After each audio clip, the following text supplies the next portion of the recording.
The scene that appeared was of an abandoned construction site. Outside, there was even a sign that said no entry, but a group of people ignored the rule and still camped there. And then, very soon, they had to pay the price for that. A strange sandstorm appeared out of nowhere, covering the area around the tents. Not far from there, a young man was sitting on the ground, terrified. In front of his eyes, all his friends had become lifeless corpses, blood splattered everywhere. The sight was so horrifying that the young man burst into tears, his mouth twisted, unable to form words. A sandstorm. Why is there a sandstorm here? As soon as he finished speaking, a shadowy black figure with no visible face appeared behind a bush. Not only that, but in its hand was a long blood-stained blade. On the tip of the blade, two small round holes held two bronze bells that jingled non-stop in the wind. The more he heard those piercing sounds, the deeper the young man sank into despair, reaching out his hand in a last desperate plea for help. "Help, help me."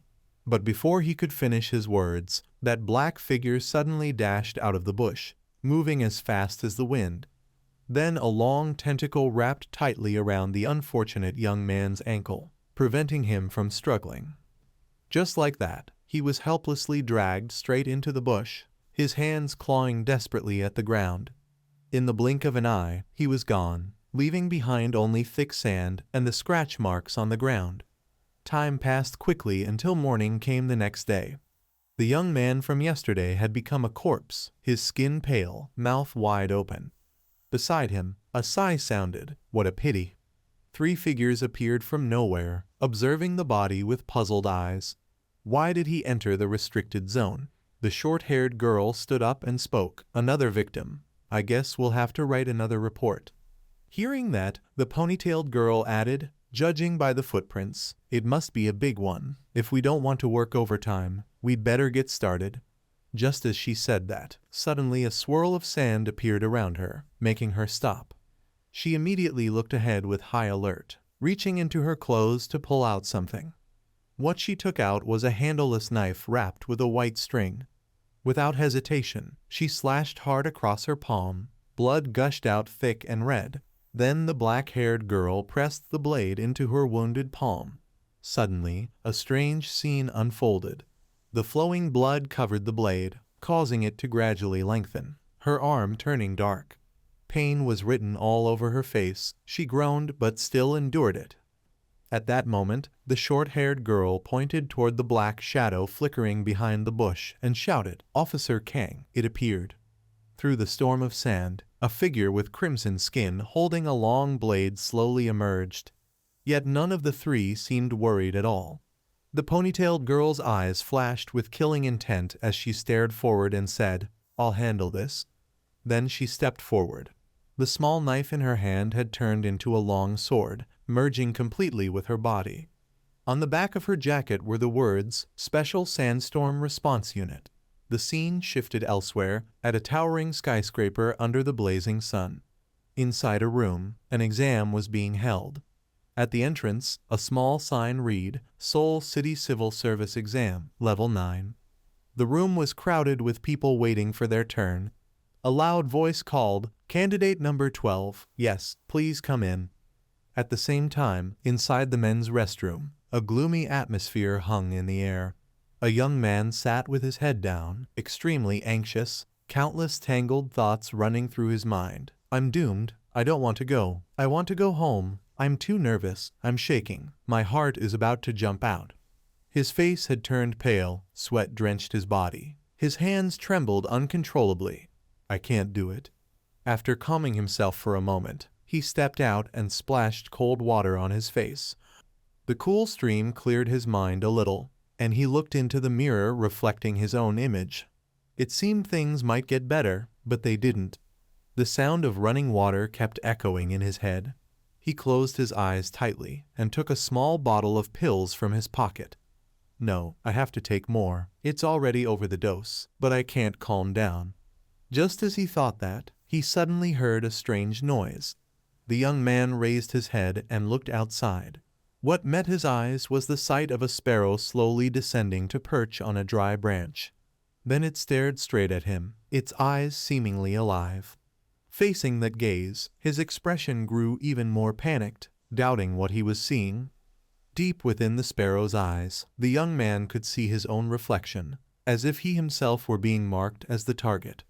Suddenly, a cold gust of wind blew down his spine, making him shiver, sweat pouring down his face. In that moment, a horrifying scene unfolded. The sparrow's face twisted grotesquely, and it even spoke in a human voice. "What are you looking at? You are dead for sure?" Hearing those words, the young man wasn't even surprised, because this kind of thing was already too normal for him. Damn anxiety disorder.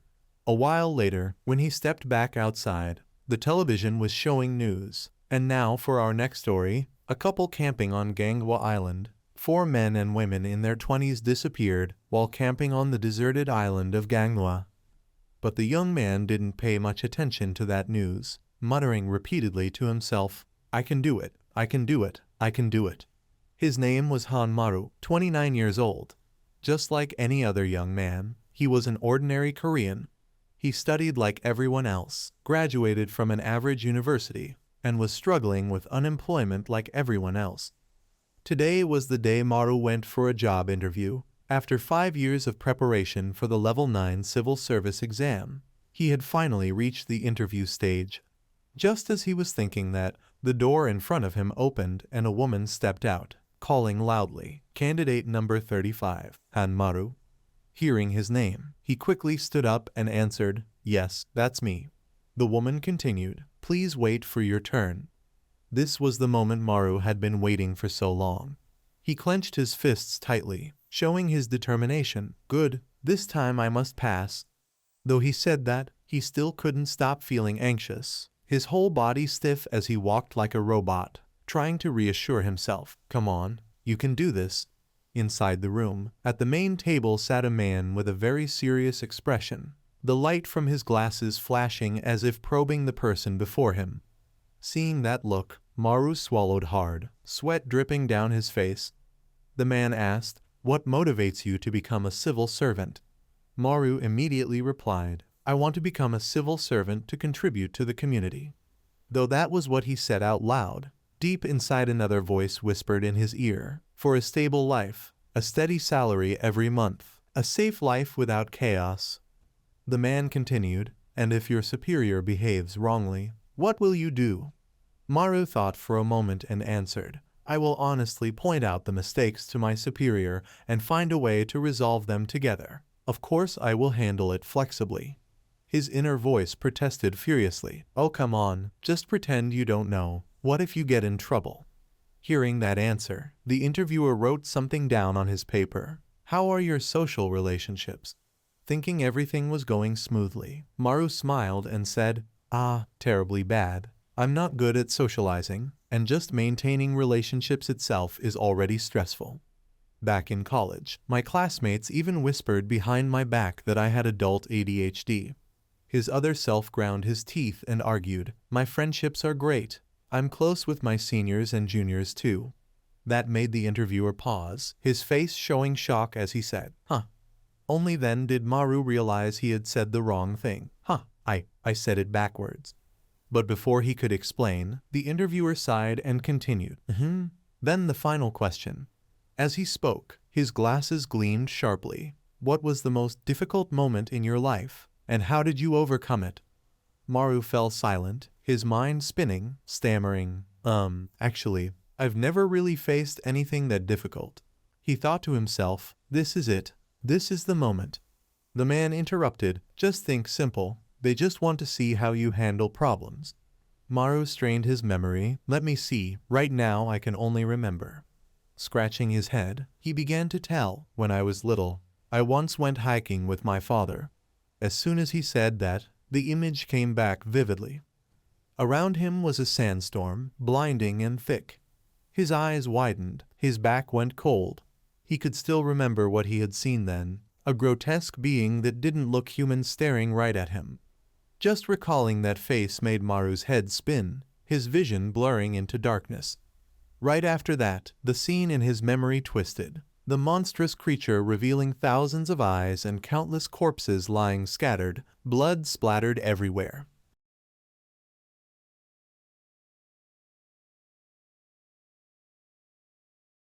Maru's whole body stiffened as he sat motionless in the chair, not moving an inch. His pupils slowly rolled back, completely losing consciousness. The chair toppled backward, crashing loudly to the floor. After a moment, Maru gradually regained a bit of awareness, his eyes half open, staring upward. But everything still looked blurry. In his field of vision was the ceiling of the company office. Before he could make sense of what had happened, the interviewer hurried over, calling out loudly, "Mr. Hanmaru." The man tried shaking him to wake him up. "Mr. Hanmaru, are you all right?"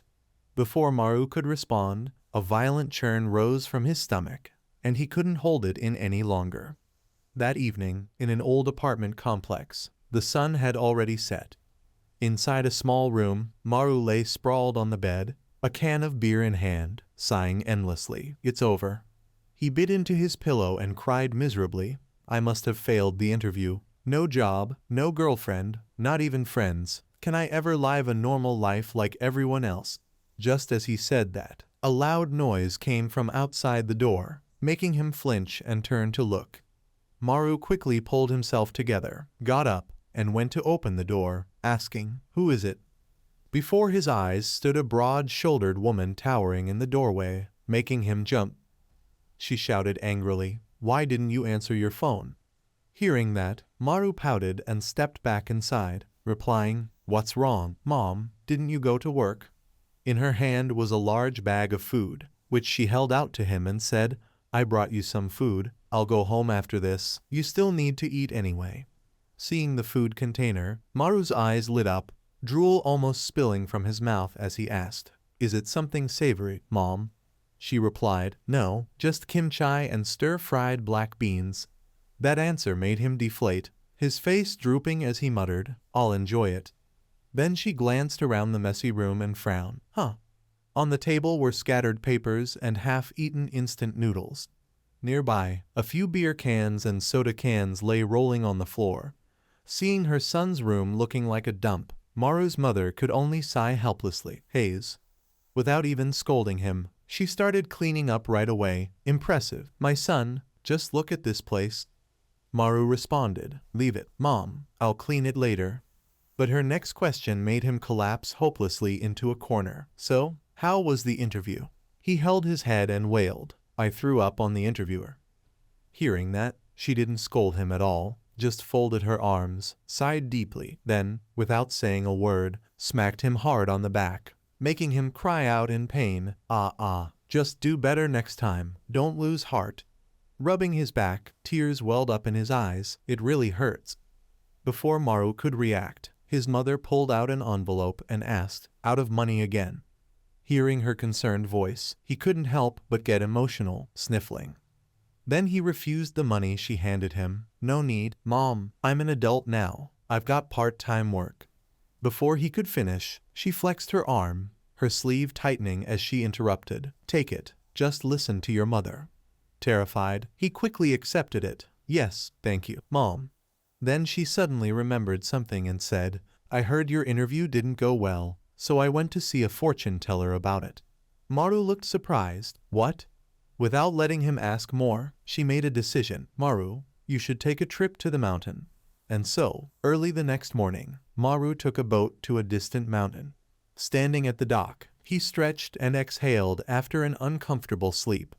Looking around the place, he sighed tiredly. How many years has it been? I really didn't want to come here." But no matter what he said, he was already there, so he could only follow his mother's words. He remembered what she had told him. "I heard there's a very accurate fortune teller, so I went to ask about your job situation. They said the reason you keep failing interviews isn't because of ADHD or anxiety disorder. Your father disappeared 10 years ago and was never heard from again." As she spoke, her expression turned serious. "The fortune teller said your father died on the mountain you two used to visit, and his spirit is blocking your path." She added, "He also said you must go up the mountain, offer him liquor, and comfort his spirit. Then you'll be able to pass the civil service exam." Thinking of that, Maru gasped for breath, complaining, "Huff, how long do I have to keep climbing?" As soon as he finished speaking, an old house came into view, and he exclaimed in relief, "Found it." Without hesitation, Maru hurried forward, pushed open the gate, and stepped inside. His eyes scanned the familiar yard, taking in the scene. Then, in a fleeting moment of uncertainty, he saw something that made his eyes widen in shock. Standing in the yard at that moment was a child, and that child was none other than Maru himself when he was young. Before he could understand what was happening, the boy ran straight into the house. As he approached the door, he did not go inside immediately but instead cracked it open slightly to peek in. Suddenly, the sight before him made him hesitate. Inside the house, shrouded in darkness, stood the figure of a man holding his head. The man's posture looked unstable, his face turned inward. Yet, the boy still decided to push the door open, letting the light from outside stream in. As the room gradually filled with light, the boy's fear subsided slightly. He ran inside, clutching tightly to the man's pant leg, and called softly, "Dad, I'm hungry, Dad." Hearing his son's voice, the man remained motionless, faint groans echoing from his throat. Suddenly, his eyes flew open wide as he screamed like a madman. Returning to the present, Maru was still standing at the doorway looking in. But inside, the room was completely empty. No one there, only his own shadow cast across the old floor tiles. Before he could process anything, a sharp pain gripped his chest. Maru's hands trembled uncontrollably as he struggled to hold back the nausea. Too suffocating. He forced himself to take a slow, steady breath, then exhaled deeply to calm down. Let's finish this quickly and get down the mountain. Without wasting more time, Maru opened his backpack, took out a bottle of liquor, then poured it into a small cup. As he poured the drink onto the ground, he said, "Father, I hope you rest peacefully in the afterlife. Mother sent me here." He continued, "I wish you happiness. Oh, and I also want to ask the mountain spirit for something." His eyes were filled with a sorrow beyond words. "Father left us. Mother worked so hard to raise me alone. Please help me find a stable job." While Maru was distracted, behind him the dust began to swirl violently into the air. Seeing it, his eyes widened in confusion. What's that? A sandstorm or a forest fire? Though unsure what was happening, Maru felt something was wrong. He immediately turned and ran toward the path down the mountain. "This isn't good. I need to get down before something bad happens. Safety first." Just as he said that, a voice echoed from within the sandstorm, "Safety first." Hearing it, Maru froze and glanced behind him. Did someone just answer me? Before his eyes was a wall of yellow sand obscuring the distance. But when he looked closer, he noticed a small figure slowly emerging, holding a long, sharp stick. What startled him even more was that its head was incomplete, part of it missing. His face showed clear bewilderment, yet he stayed still, trying to see what it was. The closer it came, the clearer it became. The sharp stick was a bamboo pole, and the creature holding it had the form of a human, its belly swollen like a balloon, its mouth torn wide open revealing rows of white teeth, and one side of its head was missing. It kept repeating Maru's words, "Safety first." Witnessing this horrifying sight, he couldn't believe his eyes and rubbed them hard. But no, it was still there, clear as ever. What is that?" Very quickly, the creature approached him, now only a few steps away. Maru didn't stand still any longer and turned to leave, thinking, "Another hallucination. Something feels terribly wrong." Yet before he could take a few steps, he froze in place. Looking down, he saw that his stomach had been pierced through by the bamboo stick, blood gushing out endlessly. Writhing in pain and panic, Maru collapsed to the ground. Behind him, the monster slowly advanced. In this situation, the best thing to do is run. What is this? Am I dying like this? Maru couldn't accept it. He had spent every day studying and working part-time, never even enjoying life. But maybe it didn't matter anymore. If I die, I won't have to worry about finding a job or paying debts. No one will care if I die anyway. Just when it seemed like he would give up, memories of his mother flooded his mind, making him jolt awake and cry out, "Mom." In that instant, Maru knew he couldn't die here. He clenched his teeth and endured the pain. Then, with one hand gripping the bamboo stick, he slowly forced himself to stand. His mother was his reason to keep living. Still, I can't die yet. Just as he thought that, the monster came closer, sniffing with its twisted nose. Seeing its mouth open wide and its long tongue lolling out, Maru held his breath in terror. From its throat came that same phrase, repeated again and again, safety first. Before he could react, it lunged at him. His eyes widened in horror as he saw a blue pupil staring directly at him. Mouth. Does it have an eye there? The monster's legs clamped tightly around him, holding him still, its mouth wide open aiming for his shoulder. Maru's face turned pale as he leaned back, trying to escape. Fall off. What is this? Before he could finish, the creature bit down hard into his shoulder. Pain shot through him instantly, jolting Maru awake, his eyes wide as he screamed. He could feel his flesh tearing apart. I'm going insane.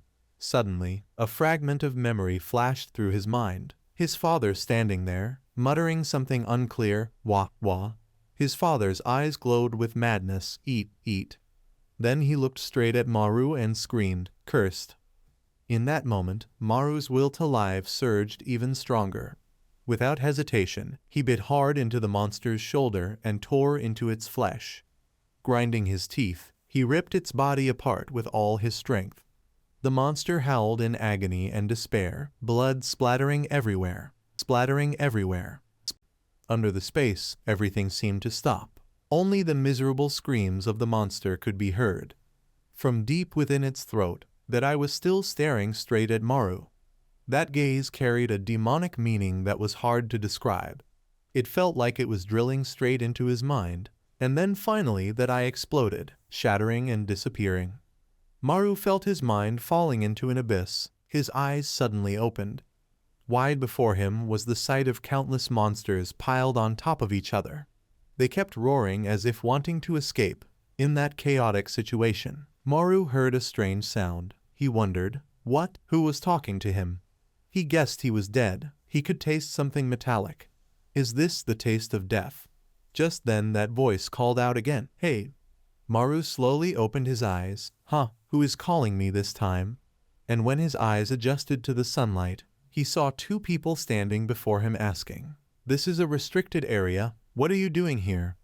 Hearing that, Maru's expression was confused, his brows furrowed. Then he suddenly remembered what had happened earlier and sat up, breathing heavily. His eyes darted around, searching for the monster.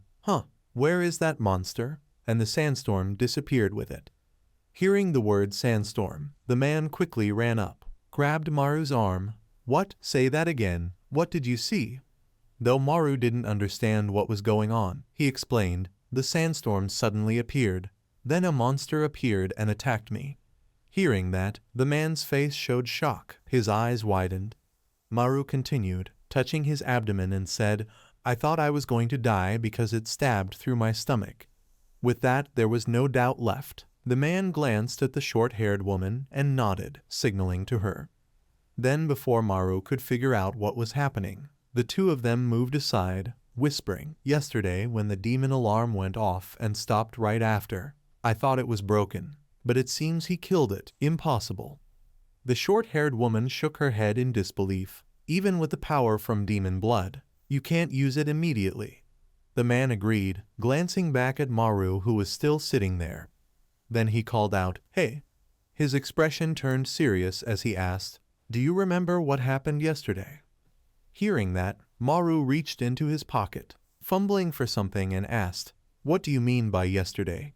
And when he pulled out his phone, the screen showed 1:30 the next day. Startled, he exclaimed, a whole day has passed. I was unconscious for a whole day after being killed by that monster. Watching him clutch his head and shout, the man and short-haired woman kept talking. That guy, if he defeated the demon, then he must have gained some ability, right? Also, he's still fine after yesterday. Isn't that too sudden? I think he still doesn't understand what's going on. Sighing, the man stepped closer and said, hey, you just need to find out what happened. We've gone through the same thing. His hand gripped Maru's shoulder. Then he smiled, saying, you came at the right time. You'll have to join too. Hearing those strange words from a stranger, Maru asked, join what? The man interrupted, First, let's get you some clothes to change into. Later, at a crowded settlement on the island, houses stood close together. Inside a two-story building, all the doors were tightly shut. Around it hung large signs that read, Special Official. Above was the title, New Employee Orientation Center. The more Maru looked, the less he understood, his eyes full of confusion. Right now he was sitting in a room, surrounded by many others neatly dressed, like an interview. His mind tried to make sense of everything but couldn't. What just happened? Looking at the large stage in front of him, he wondered, why am I suddenly attending an orientation for government officials? Everyone else around him looked gloomy, unwilling. Their expressions showed anxiety and fear, as if hiding something. Why am I here? The atmosphere grew heavier, making Maru feel suffocated. They're strange. What's wrong with their expressions? This is scary. Just as he thought that, a loud noise echoed, high heels clacking. A pair of red heels stepped onto the stage. The woman carried an air of authority, standing at the microphone, looking down at everyone. She introduced herself. I am Yu Young Yoon, head of the Seoul headquarters. I welcome all new staff to the environmental orientation. Before she could finish, someone raised their hand, stopping her. It was Maru. He stammered, I'm sorry, I don't think I can attend this event. Young Yoon interrupted. Not at all, I just received a report from the Gangwoo team. You've been hired as a special official starting today. Congratulations. Those words hit Maru like lightning, his mind filled with question marks. Maru accepted as a special official, but he hadn't even applied. Without wasting time, she continued, looking at everyone. You must already know that as special officials, we belong to the Environmental Orientation Department. As you know, we fight to protect others' lives, so you must never tell your family, relatives, or acquaintances. If you reveal it, you'll be punished for violating national security law. Hearing that, Maru was shocked, thinking, violating national security law. Young Yoon continued, her tone serious. Among you are recruits who received demonic energy this month. When demon blood enters the body, there is a chance to gain a demonic ability.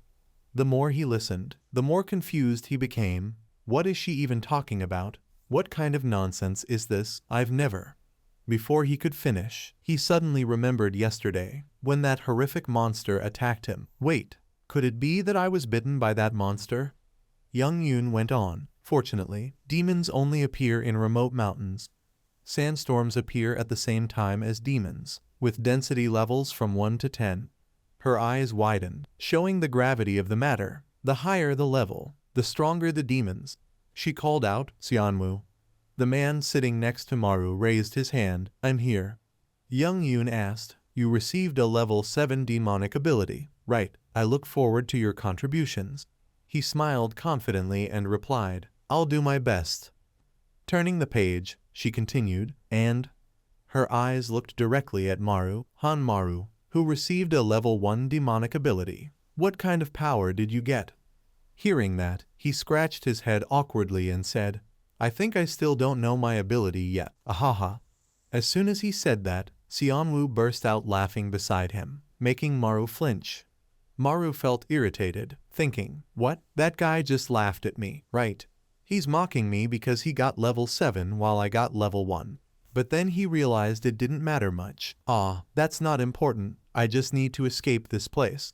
Before he could act, suddenly an alarm blared, startling everyone. What's happening? Young Yoon exclaimed, oh, perfect timing. That's an alert. A demon has just appeared. Without giving them time to panic, they were all taken to a desolate mountain. She pointed forward, urging everyone. This is your practical training to show your abilities. Move quickly and climb the mountain. Though Maru didn't understand what was happening, he had to climb with the others, his head full of unanswered questions. What am I doing here? I just went through that crazy thing yesterday. And now I have to go to this dangerous place. It makes me uneasy. We need to get down before the wind picks up. Safety first. Maru gasped for breath, saying, safety is. Before he could finish, a familiar sight appeared. It was a sandstorm again. His eyes widened in panic. What is that? That dust again? Through the thick dust, Maru could see a figure standing tall. But this time it didn't look like a monster, it seemed more human. After staring closely, he realized it was a girl. Her right arm dried up like skin over bone. Is that even human? Is she okay? While he was lost in thought, the girl suddenly looked straight at Maru. That gaze made him jump, his eyes wide. In front of the girl, a horrifying sight appeared, a huge wound, blood dripping down. What emerged was a gigantic monster, twice the size of a human, with a wooden stake piercing its head, pinning it to a rock. Maru's body went weak. He sat down trembling. No way, what is that? The others around him were equally stunned, their mouths hanging open. Before they could react, Young Yoon's voice rang out again. Why are you all so tense? Everyone attention. She smiled excitedly, announcing, all right, training begins now. Looking at the demon pinned to the rock, she explained, level 1 density. Even if it's huge, it's still the weakest demon. Young Yoon pointed at a ponytailed woman, introducing Captain Kang from the Ganghwa team. She stabbed a knife into the demon's brain, so don't worry, it can't move. Suddenly, Captain Kang's eyes shifted curiously toward Maru, the one who supposedly killed a demon yesterday. The more she looked, the more curious she became. What kind of ability does he have, and how could he kill one right after gaining his power? Young Yoon shouted, now, use your abilities and fight that demon. Hearing that, Maru froze, sweating like rain. Fight, fight, is she crazy? That monstrous creature was towering several times his size, his legs stiff. How could he possibly fight that thing? As he thought that, his chest tightened painfully. He clutched it, feeling a strange heat rising from within. My anxiety disorder again. My chest, it hurts. I can't breathe. His heart beat faster and faster, so loud it felt like it would burst. Then a strange sensation washed over him, making Maru wonder, what is this? Why do I suddenly feel hungry? The space around him seemed to distort, sounds closing in. His vision blurred, unable to focus. Behind him, a grotesque monster crawled closer. It stretched out its clawed hand, grabbing Maru's head. He froze completely still. The monster opened its mouth, revealing sharp teeth and glowing yellow eyes, speaking in a low guttural voice, eat it. Returning outside, the sandstorm still raged around everyone. Too focused on the demon, they didn't notice Maru's strange state. Saliva dripped from his mouth as he muttered, I want to eat. Deep inside, Maru felt something urging him. His eyes glowed as he looked up, screaming, I want to eat. I want to eat. Hunger churned violently inside Maru's stomach, his whole body trembling as he tried to suppress it. From his mouth, saliva flowed uncontrollably. At that very moment, a hand suddenly reached out and lightly touched his shoulder. Instantly, Maru snapped back to his senses, his eyes widening in surprise. The one who had just approached was Xianwu. He smiled and asked, are you crying because you were too scared? Maru wiped the drool from his mouth and replied, no, it's just because I'm too hungry. Seeing that expression, Xianwu became even more disdainful, thinking, so it's true, he's scared out of his mind over something like this. Without wasting more time talking, Xianwu turned away, sighed, and muttered, what a useless bunch. Maru remained there, rubbing his stomach in confusion. Why did I just say I was hungry? Returning to the main topic, Young Yoon stood atop a large cliff looking down at everyone and shouted, attention. She continued, before you can hope to survive here, I'll explain some basic things for you to understand. The yellow dust spreading around us is created by demons. The stronger the demon, the thicker the dust, and when they are within the sand, they become even more powerful. As she spoke, she picked up a sharp knife and raised her hand. Then, without hesitation, Young Yoon made a shallow cut across her palm, crimson blood dripping out. Witnessing that, everyone winced in pain for her. But before they could comprehend what was happening, the wound on Young Yoon's palm slowly closed up as if nothing had ever happened. When we are inside the sand zone, we can also use part of their power, and our wounds will heal faster, she explained. Her face then darkened as she warned, but if it's a fatal wound, we can still die, so be careful. While Young Yoon was still speaking, Xianwu seemed uninterested, yawning repeatedly. Our abilities only work at full strength inside this sandstorm. Once we leave it, we're no different from ordinary people," he mumbled sleepily, tears welling from boredom, wondering how long he'd have to listen to these meaningless words. His eyes then shifted toward the demon pinned on the massive rock. "Of course, the most important thing is being able to use our powers." Feeling restless, Xianwu tilted his head slightly, murmuring, "Let's see." Then, he bit hard into his own lip. Blood began to ooze from the wound, and the sand quickly surged forward, entering through the open cut. Each grain of sand seeped into Xianwu's blood, flowing through his arteries. His fist clenched tightly, veins bulging across his reddened skin. His pupils gradually shifted to a glowing, eerie yellow. At that moment, Xianwu looked like a completely different person. A twisted grin spread across his face. If the sand enters through a wound, let's see how much power it brings. Thinking that, he quietly reached behind his back and slipped on a shiny black glove. Without hesitation, he snapped the joint of his index finger and muttered, "Let's see how strong this gets." The moment his finger broke, the knife lodged in the demon's head shattered into pieces. Sensing danger, Captain Kang's eyes widened as she turned sharply toward it. She ran toward the others, shouting, "Be careful." Around them, the sandstorm thickened, blinding their vision. Through the swirling sand, the demon rose, towering like a massive pillar. It seemed to have gone mad, unleashing its strength with a terrifying roar. Its clenched fists slammed into the ground, causing the earth to crack and split. The gusts of wind struck the group with force, leaving them unable to react in time. Seeing the situation grow increasingly dire, Captain Kang couldn't stand idly by any longer and prepared to jump in to help. But before she could act, Young Yoon raised her hand to stop her, shouting, "Don't interfere." Kang protested anxiously, "But it's too dangerous for the new recruits." Of course, Young Yoon knew that, but she still chose not to intervene, saying, "Fine, this will serve as their practice. If they can't adapt, they won't survive anyway." Meanwhile, the demon suddenly stopped mid-step as if sensing something. Its face snapped toward one direction, glaring intensely. Its gaze pierced through the crowd right at Maru's position, making him panic. His face filled with fear as he gritted his teeth. "What the hell? Why is it looking at me?" Before Maru could understand, the demon raised its hand, and from its palm, a gleaming scythe shot out like an arrow, flying straight toward him. Seeing this, Captain Kang froze, unable to react in time. Maru was thrown to the ground, his arm torn open and drenched in blood, his voice trembling in agony. His whole body shook as he clutched the wound, hissing in pain. While he tried to crawl away, the demon suddenly leapt high into the air, its fist clenched tight. "Damn it!" A thunderous crash echoed as the demon landed right in front of him. Its massive shadow swallowed the light, leaving only Maru's terrified face visible. For some reason, it seemed the demon had chosen Maru as its prey. Its clawed hand slowly lifted.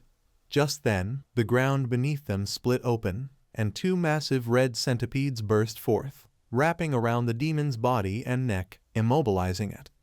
The tighter they constricted, the more the demon's body trembled. The centipede's glowing eyes and sharp fangs gleamed menacingly. This attack came from a man whose head bore two long antennae. His hands were plunged into the ground, channeling power. Taking advantage of the demon's restraint, a swift woman dashed forward. In the blink of an eye, she vanished from her spot and leapt high. Her hand, sharp as a blade, slashed clean through one side of the demon's head. The woman carried a different kind of strength, fierce and unyielding. The demon howled in pain as sand spewed endlessly from its mouth.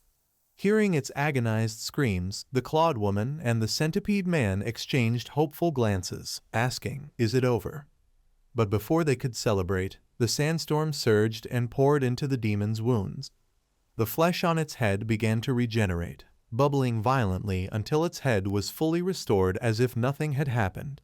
Shocked, the two gasped, "Impossible, it healed that fast." After regenerating, the demon seemed even stronger. Its massive hand gripped one of the centipedes and tore it away effortlessly. The centipede man froze in horror, unable to react before the demon hurled him backward. slamming him into the clawed woman. But it didn't stop there. He felt himself being yanked violently back toward the demon. In that instant, the demon's giant hand seized his throat, squeezing hard. The man struggled to breathe, his body trembling, forcing out words, "Let me go." Watching its prey writhe in despair only excited the demon further. It opened its jaws wide, revealing rows of sharp teeth, preparing to bite down. Facing death, the man screamed, "Help me." The moment his plea ended, nearby, Xianwu snapped another finger crack. The demon's face twisted unnaturally, its jaw bending sideways. Its grip loosened, allowing the centipede man to fall free. Xianwu's glowing eyes narrowed as he clenched his fist and said coldly, "That's enough." Demon collapsed. The demon went berserk, veins bulging across its face as it turned toward Xianwu, ready to strike with another scythe. Yet Xianwu remained calm, slowly removing his glove. He gripped his own wrist, and without hesitation, twisted it backward until the bones shattered, muttering, "Die." The demon's neck twisted violently several times before its head exploded, splattering blood everywhere. Its massive body fell to the ground, motionless. Stepping forward, Xianwu placed his foot on the demon's severed head, his eyes cold as he thought, to kill it, just cut off its head and keep it from touching the sand. Everyone watching was stunned and full of admiration. He's too strong. He defeated that demon in an instant. Yet even after killing it, Xianwu felt no satisfaction. Too weak. It fell before I could even warm up. Just then, Captain Kang stormed over, furious, shouting, "Hey!" She pointed straight at him and demanded, "You caused this chaos, didn't you? You're the reason the demon woke up. If you keep this up, the new recruits will be in danger." As the demon's body turned to sand and faded, Xianwu retorted, "Don't blame everything on me." Hearing his excuses, Captain Kang couldn't hold back anymore. She grabbed his arm tightly and yelled, "It's all your fault. Take responsibility and stop arguing." Before she could continue, young Yoon approached, clapping loudly. She praised, "Enough. He really is skilled." Since it's their first time, many of them panicked. But before she could finish, her expression shifted. "Wait." Looking around, young Yoon realized Maru was no longer where he had been. One of the new recruits, he's gone. Not far away, Maru was running for his life as fast as he could. Unfortunately, behind him, another demon was chasing, the sandstorm growing stronger. "This isn't good. I can't fight them," he thought in terror. "I have to hide. It's the only way to survive."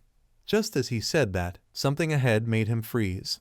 A massive shadow loomed before him, making him stumble back in fear. What now? Back where young Yoon stood, she sighed in frustration. Running from a demon, how disgraceful. He doesn't deserve to be a special official. Captain Kang stood nearby, rubbing her chin thoughtfully, her brows furrowed. "Something's off," she murmured, remembering how the demon had charged straight for Maru earlier. It seemed to have specifically targeted him. Young Yoon turned and called out, "Chief Kang Cha-na, go find him." Kang replied, "But is there something strange about this?" She added worriedly, "The demon is dead, but the yellow sand remains." Indeed, just as she said, the sandstorm still raged instead of fading, growing even denser. Young Yoon muttered, "If that's the case." Meanwhile, at Maru's location, misfortune struck. Before him stood a colossal gate, spewing thick clouds of sand. Why is there a gate here? From within that gate, behind the swirling dust, came monstrous roars that sent chills down his spine. The next moment, a massive, grotesque demon burst through. Luckily, at the very last moment, Maru ducked behind a nearby bush, covering his mouth to silence his breath. His body trembled uncontrollably as he thought, "I ran all this way just to encounter another one." Peeking out carefully, he tried to observe, but the demon was gone. Only pale yellow dust remained, nothing there. Relieved, he let out a quiet sigh only to freeze again, realizing the demon was now standing right behind him, watching intently. "It's gone, right? It's gone, right?" While Cha-na and young Yoon were still standing there in confusion, a man ran over in a hurry, shouting loudly, "Chief!" His face clearly showed worry. "Chief Kang Cha-na." Hearing this, she startled and turned to ask, "What's wrong, Yusiak?" He didn't answer right away, but took a few breaths to catch his breath before saying, "There's a phone call, reporting that the number of level 3 Rakshasa demons has increased." Hearing this, young Yoon couldn't believe her ears and exclaimed, "What? They've never appeared in the same area at once." Knowing there was no more time to hesitate, Chan Na urged, "Where did they appear?" "In the restricted area." At that very moment in the restricted area, just as she suspected, the surroundings were covered in a thick layer of golden sand, swirling even more violently. Suddenly, a hand grabbed the barbed wire and pulled hard. The man's body lunged forward without caring about anything else. The man running as if chased by ghosts was none other than Maru. His hands clenched into fists, using all his strength to run away from the demon chasing him. Maru was so terrified that tears and snot ran down his face, sweat pouring from his forehead. Yet he couldn't stop. His mouth screamed desperately, "Help me." Just as he said that, his foot tripped over a pebble on the ground, making him stumble. His whole body fell down the cliff, but luckily, the height wasn't too deep. Very soon, Maru managed to sit up, rubbing his sore head after hitting the ground. What caught his eyes not far away was a small house, appearing like his lifeline. Without thinking twice, Maru ran toward it with all his strength. Ah, a place to hide. Moments later, inside the shabby tin-roofed house, the golden sandstorm began to surge. Standing behind the closed door, Maru couldn't stop trembling, his heartbeat pounding like a drum. What is this? Though frightened, he decided to slightly open the door to peek outside and observe. It probably didn't follow me here, right? Before he could finish his sentence, he saw the demon already waiting outside, half hidden behind the sandstorm. Ah, damn it, I'm done for. Looking closely, Maru noticed several sharp stones floating above the demon's head, circling like blades.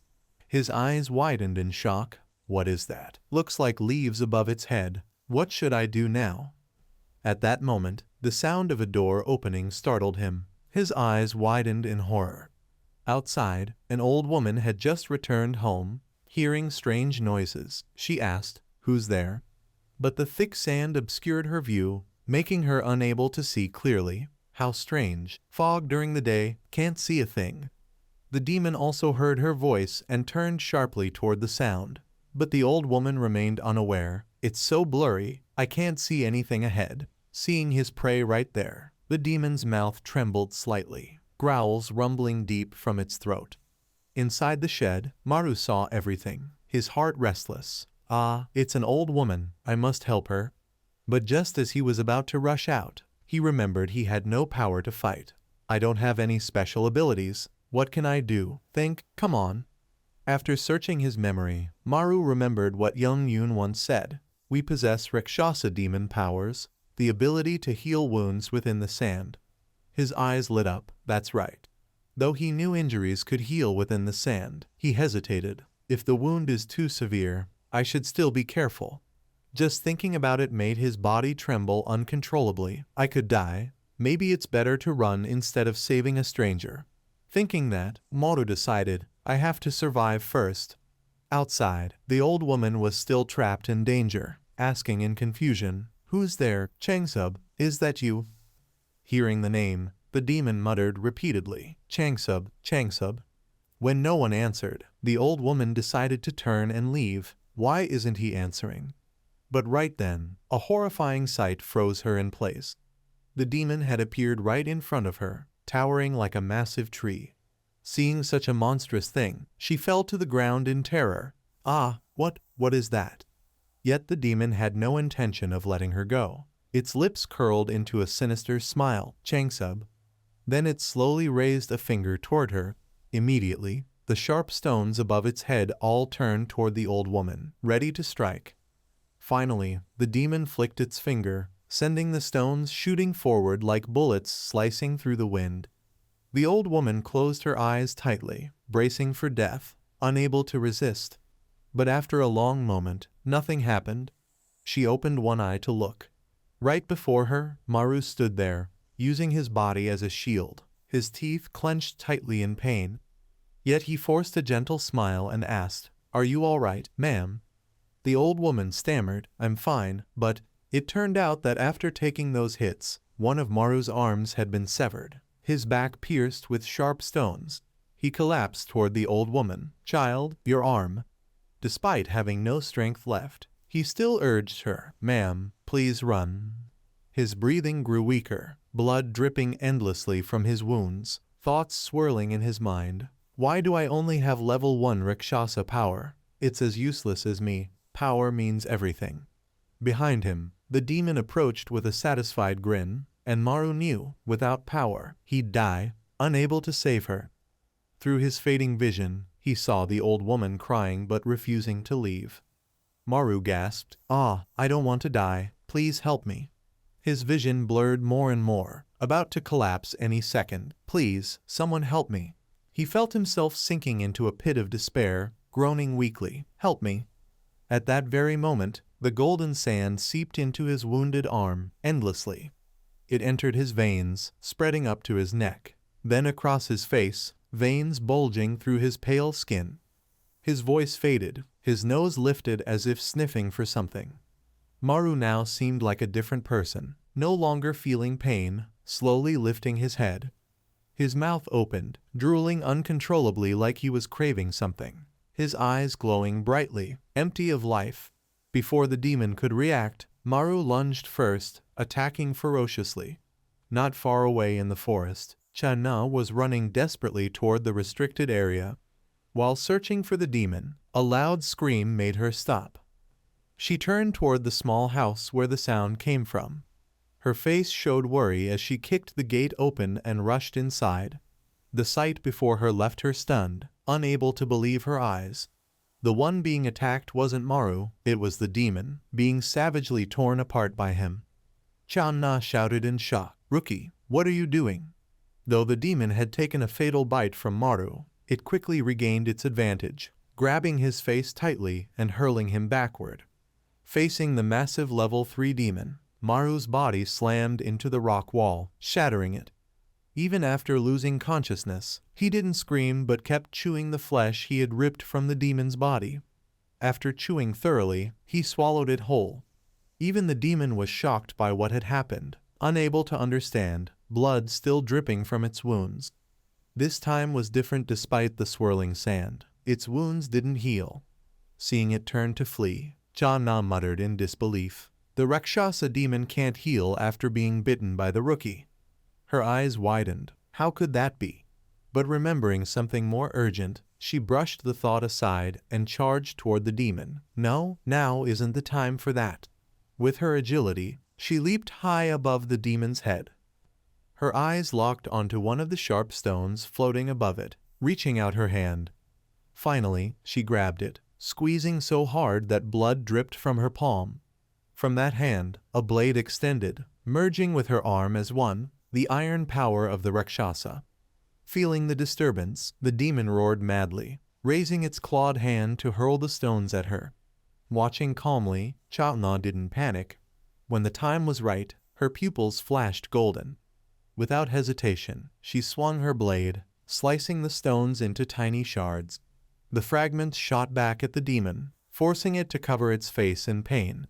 Taking the chance, Channa counterattacked, slashing directly at its head. In an instant, she delivered a perfect strike down through the demon's body. Before it could react, its head split in two along with its gaping mouth.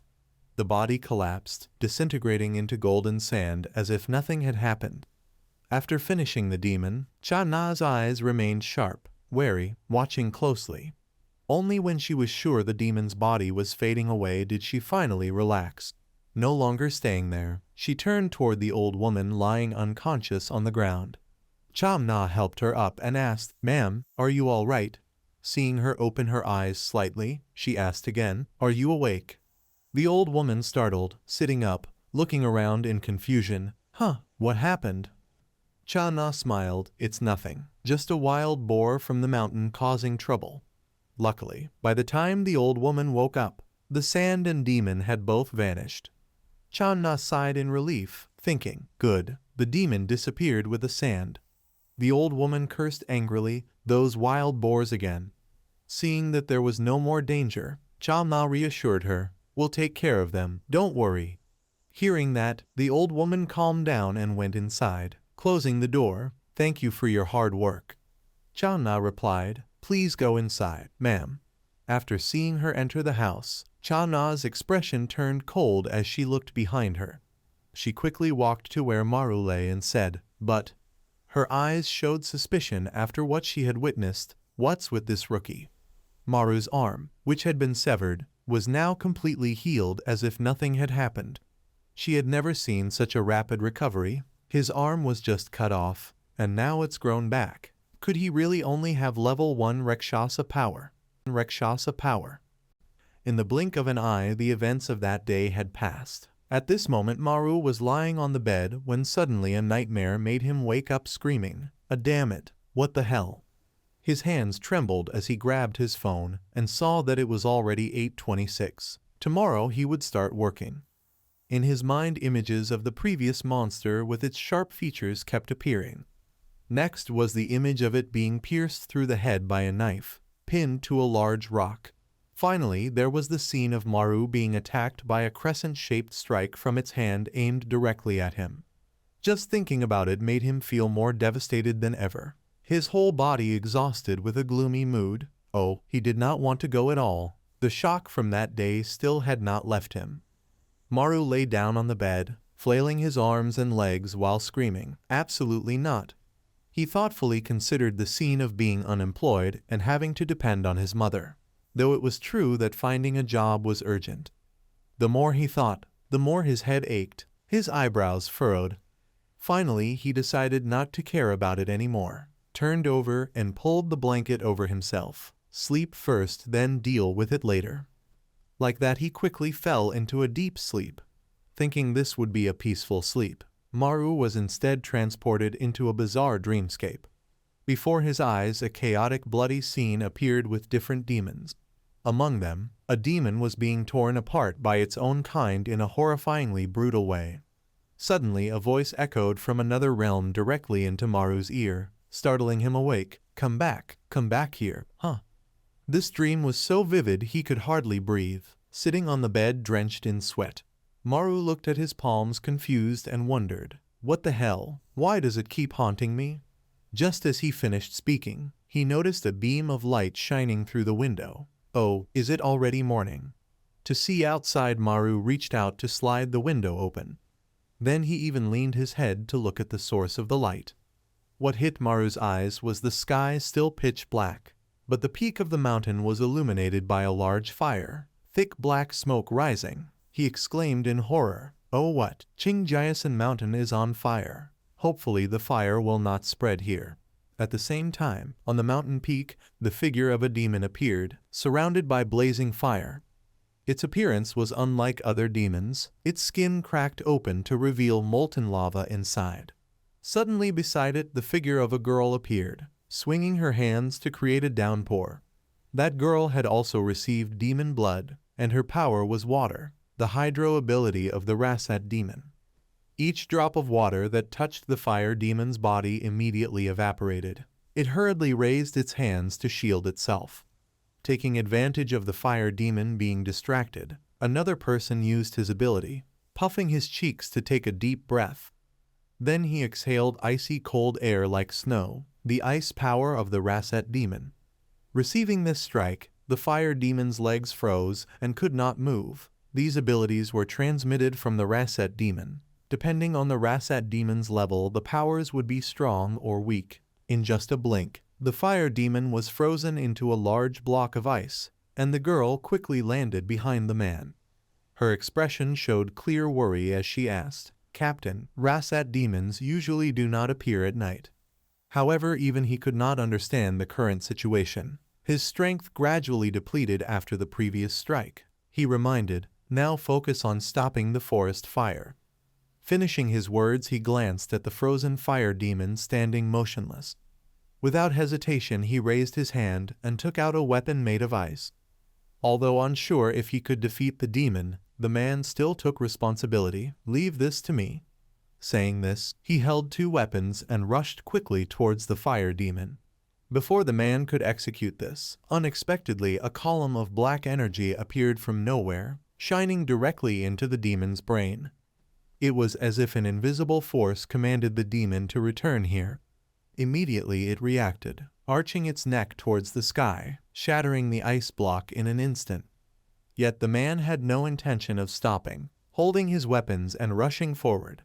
Instantly the fire demon did not stand still, clenching its fist and swinging. With just one punch it sent him flying backward in a flash. His whole body hit a nearby tree hard before he could stop. Fortunately, in danger, the man quickly used his hand to shield his front, the arm scorched by the heat, trembling in pain. Witnessing this, the girl with hydro abilities ran over anxiously, calling out, "Captain." The fire demon grew even stronger. A hole of boiling lava appeared behind it. Then it let out a loud roar. The hot lava erupted violently. The man truly could not understand what was happening, his eyes wide, saying, "Why?" Looking at the enormous figure standing before him, he grew even more suspicious. Why has it become stronger like this? Scene shifts to a tall building. Lights turned on all at once. Seoul headquarters. Inside the command room, the red alarm sounded continuously. Seeing this, Young Yoon asked, "What is the current situation?" On the data screens, information kept changing, and the source of the alarm was not just one place, but many at the same time. The data observer answered, "On more than 20 mountains across the country, 20 raids are occurring." Not only that, the more astonishing thing is, the form of the Rasad demon has completely changed. Hearing this, Young Yoon recalled what happened during training. What? Impossible. Rasad demons have never appeared simultaneously in one area. She worried and wondered. This started last week during On. Why is that? Just as she thought this, someone turned and called, "Director, there is an urgent call from Busan headquarters." She quickly pressed the answer button and asked, "Seoul headquarters here, what is the matter?" On another mountain in Busan province, a man with a worried look sighed, "Oh sister."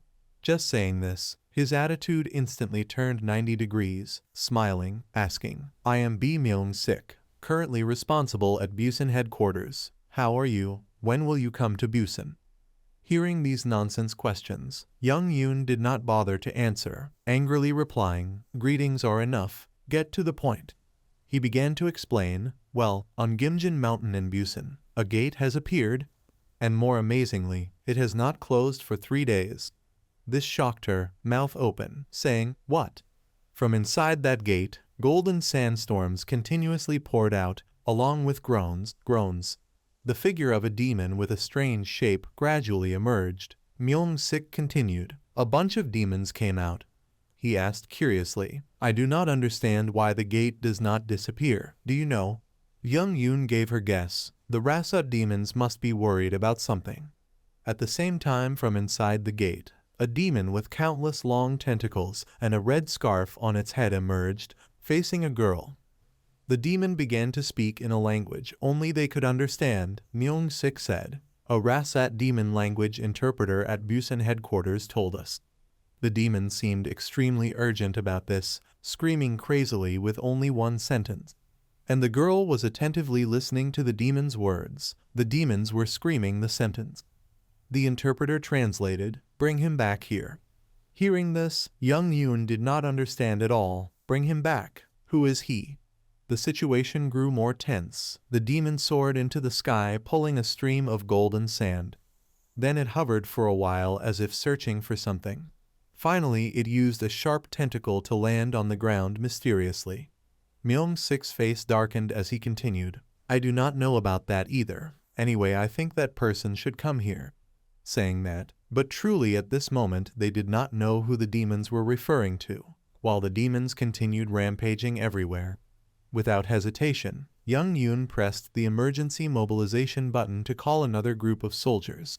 Her eyes widened in extreme worry, sweat pouring down her face. At the same time in the sky, on a mountain, a helicopter flew to survey the situation. Suddenly a bell rang at headquarters. A young man answered. "What is the matter?" Young Yoon replied. "The situation on Gimjin Mountain in Busan is not good." His voice remained calm. He continued, I understand." Standing outside the helicopter, his gaze fixed downward, he said, "I will handle them and call you back later." After observing for a while, the young man finally detected the location of the disturbance. There it is. As soon as he said that, his figure disappeared from his previous position. Without hesitation, he dove straight down like a moth to the flame. From afar, only a beam of light could be seen falling onto the mountain covered by a dense sand stream. Very quickly, the young man finally reached the sand dust. Touching it meant his ability would be activated. He hurriedly took a deep breath, allowing the golden sand to enter his body. Immediately his eyes glowed golden, veins protruding on his face. His whole body was positioned vertically downward, legs pointing straight up. But just with one command, the situation completely reversed, space inverted. At this moment the young man landed on top of the gate. His feet lightly touched the black tiled roof with a few cracks. Witnessing the shadow standing there, a girl exclaimed in surprise, "Huh."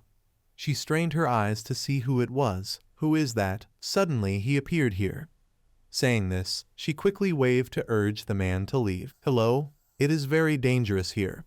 Hearing this, the red scarf demon was startled and turned its head. Its lips curled to reveal sharp teeth along with groans from its throat. Without hesitation, it rushed straight to the girl, intending to kill her. Its leg formed a spear-like strike with wind-cutting speed. Hearing the strange sound, the girl was startled, looking up. The scene made her terrified, falling to the ground, shouting, "Aw!" Her face showed fear as she turned to see how long she could survive. At this moment, the Red Hood demon seemed frozen, motionless, without reaction. The one who did this was the young man standing on the gate. He continued to raise his hand to tear open a path in space. The gap gradually widened, and it connected directly behind the Red Hood demon, a tier in space. Wasting no time, he reached into the tier. Then his eyes flashed with murderous intent. Yanking back, the Red Hood demon's head was torn apart instantly, blood spraying everywhere. In the young man's palm, the demon's head remained intact, its neck still connected with the entire spine pulled out. The demon's body collapsed to the ground and slowly turned into dust. Witnessing this, others gaped in amazement, unable to believe their eyes. After dealing with the demon, the young man stepped down and said, "Hello, everyone has worked hard." He waved and smiled, saying, "From now on I will handle this. Everyone rest." The man was deeply moved, clenching his hands as he finally could rest. The girl behind ran over and asked quietly, "Captain, who is that?" He replied enthusiastically, "You are new, so you probably do not know him. He is the first in the Dust Gold Special Forces with the powers of the Rasad demon." Returning to the main matter, the young man with blue hair stretched and warmed up. Then he bent down, placing his hands on the ground. "Now let's finish them." That was Chief Jeong Il-du, the strongest Rasad demon power user at the moment. From where he placed his hands, numerous deep purple beams struck across the ground towards the gate. These beams penetrated every inch of the mountain towards the highest point. Then all of them shot up into the sky simultaneously, forming lightning bolts flashing brightly. Along with this, the full moon added to the grandeur of the scene. The mountain scene was bursting with countless purple lightning bolts that drew everyone's attention. A girl, shocked and stammering, asked, "Those black cracks, what are they?" The man beside her replied, "This is also the first time I've seen them. I heard he has spatial abilities. That's the strongest power, right?" The black cracks grew denser and denser. Il-du quickly stepped forward, raising his hand to tear open a large rift. From within the opening came sounds of groaning, screaming, and thick clouds of yellow dust. At the same time, on Mount Chungai in Seoul, a raging fire ignited, lighting up the entire sky.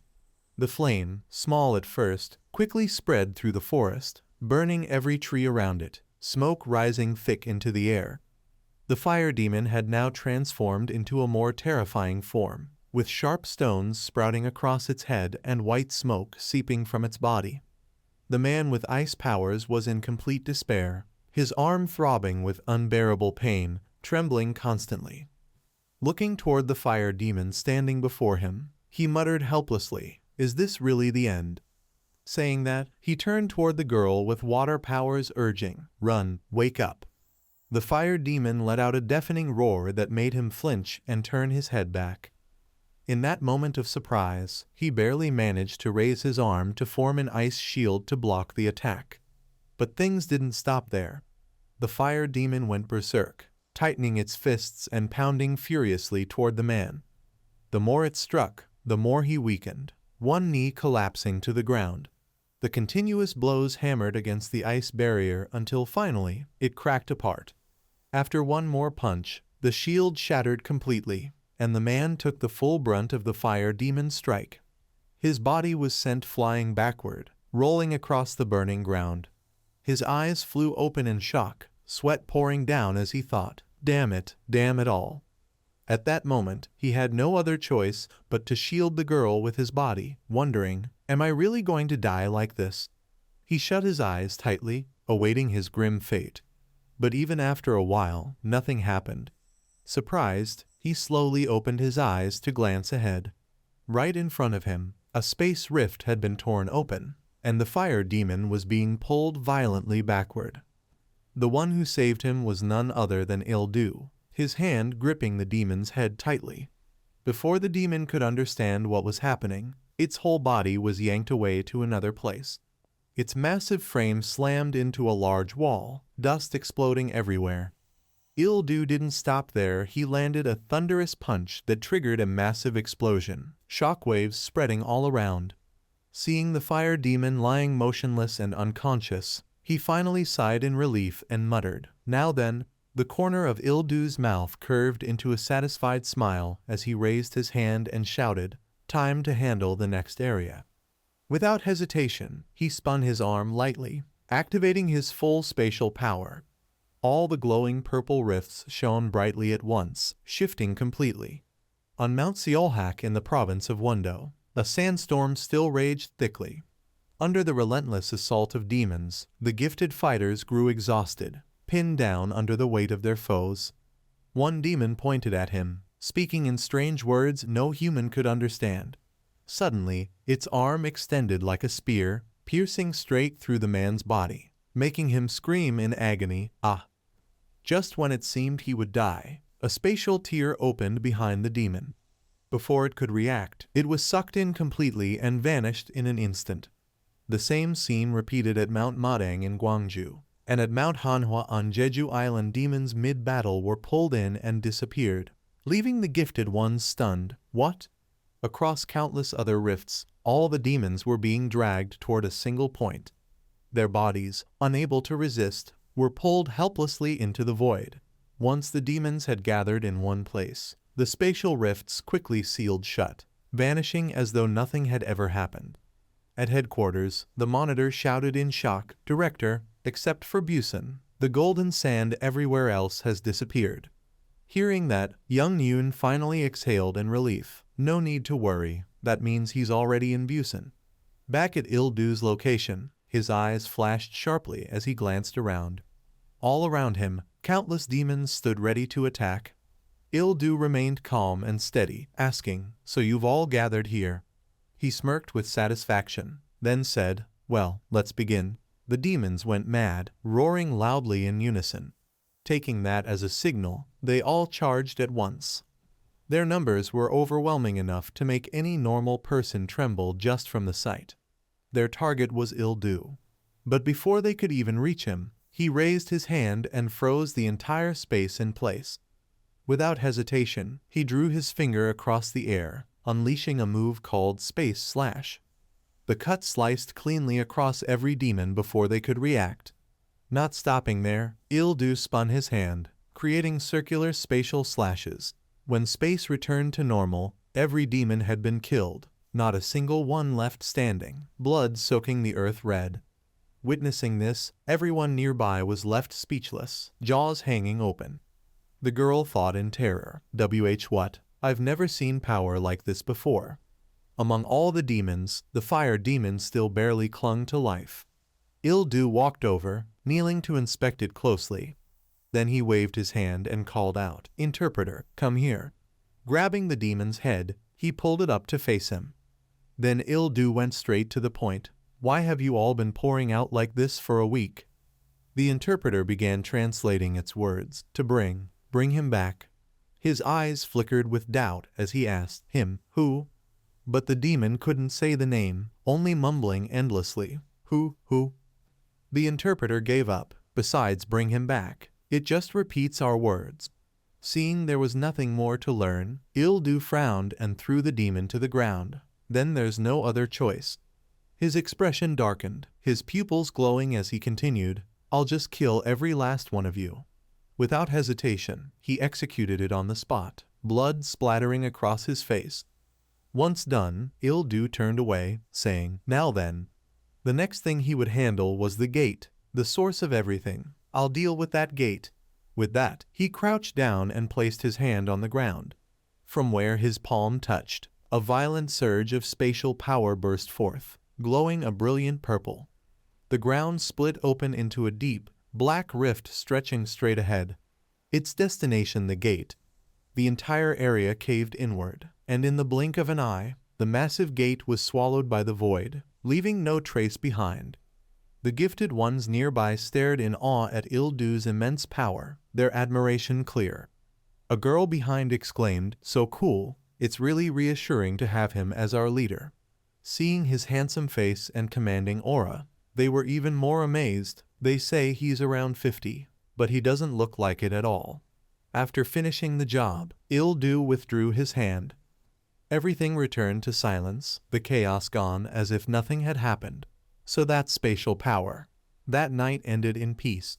By the next morning, at Seoul headquarters, young Yoon walked in carrying a stack of documents, asking, "You're back already?" She coldly continued, "What about the gate?" Hearing that, Ildu straightened his tie and replied, "I sealed it in my shadow space." Just the thought of it made young Yoon shiver. "Ugh, even if I die, I don't want to go in there." He slumped into his chair with a groan. "Ah, I'm so tired." She cut him off. "Stop pretending. You always handle everything yourself." Ildu explained, "Even I have limits. Running an entire organization isn't easy." Before he could finish, she grabbed the remote and turned on the main screen, interrupting him. "Here's the information you asked for." He responded. On the screen appeared a list of people who had just joined the organization. Young Yoon asked, confused, "But why do you need info on this new recruit?" He glanced briefly and answered, "The Rakshasa demons are looking for someone." Scanning the list, all he saw were ordinary people, nothing suspicious. But when he reached the end, Ildu noticed Maru, his frightened face completely different from the rest. "I want to know why." Meanwhile, in a dark dimension where the demons lived, they were gathered in dense ranks, each with grotesque forms. All their eyes were fixed on a colossal figure, dozens of times larger than the others. It had the body of a woman, curvaceous yet lacking arms and legs. The creature stood upright, gazing down upon the demons below. Above its head floated sharp stone fragments circling eerily. Suddenly, its eyes gleamed blue as it spoke in a cold, hellish voice, "Bring him back here. I need him. Here." At dawn, in a two-story building located on an island where Maru had been summoned for an interview to join the Golden Dust Squad, after several days and nights of hesitation, he finally decided to return. Looking toward the building, he still couldn't shake off the psychological trauma. His expression darkened as he muttered, "So I've come back here after all." In his mind, he imagined his mother bursting into tears of joy upon learning that he had found a job working for the government. "My son has succeeded and become a civil servant." She emotionally patted his shoulder and said, "Now I can die without regrets." Seeing her proud and happy smile made Maru feel joyful as well. "Seeing my mother cry like that makes me so happy." But could he really work here successfully? After a moment of hesitation, he finally stepped inside, and the first thing that caught his eye was a man with a drunken face and flushed cheeks saying, "So you're here." But this time, the man didn't seem the least bit welcoming, turning around and walking away immediately. "Why did you come here? I don't need a deserter like you." Startled, Maru stepped aside, covering his nose, wondering, "Is that alcohol I smell?" As the man continued walking, he suddenly noticed someone standing ahead, smiling and waving. "Oh, you're here too." The person standing there was none other than Xianwu. His expression darkened with anger as he glared and asked, "Captain, why wasn't I assigned to the Seoul headquarters, but to this Kangwa-do branch instead?" Hearing that, the captain smirked mockingly. "How should I know? Someone with such strong demonic power like you. Even I didn't think they would do that. What, do you have a problem with that decision?" Xianwu shouted furiously, "Captain." Not wanting to waste more time, the man turned back to Maru and said, "Anyway, since you're here, welcome to the team." Hearing those words, Maru's entire body stiffened. His eyes filled with anxiety as he thought, "It's finally time. What on earth is inside?" His imagination conjured a horrific image as the door opened a blindingly red space where a group of people were dissecting a demon's corpse with insane grins. Just imagining it made his legs weak and his mind go blank. While Maru was still dazed, a voice suddenly called out, "Pull." He snapped back to reality. "Hey, Maru." The voice belonged to the captain, who urged, "Are you not coming in?" Following the direction, Maru stepped inside, only to find the place completely different from what he had imagined.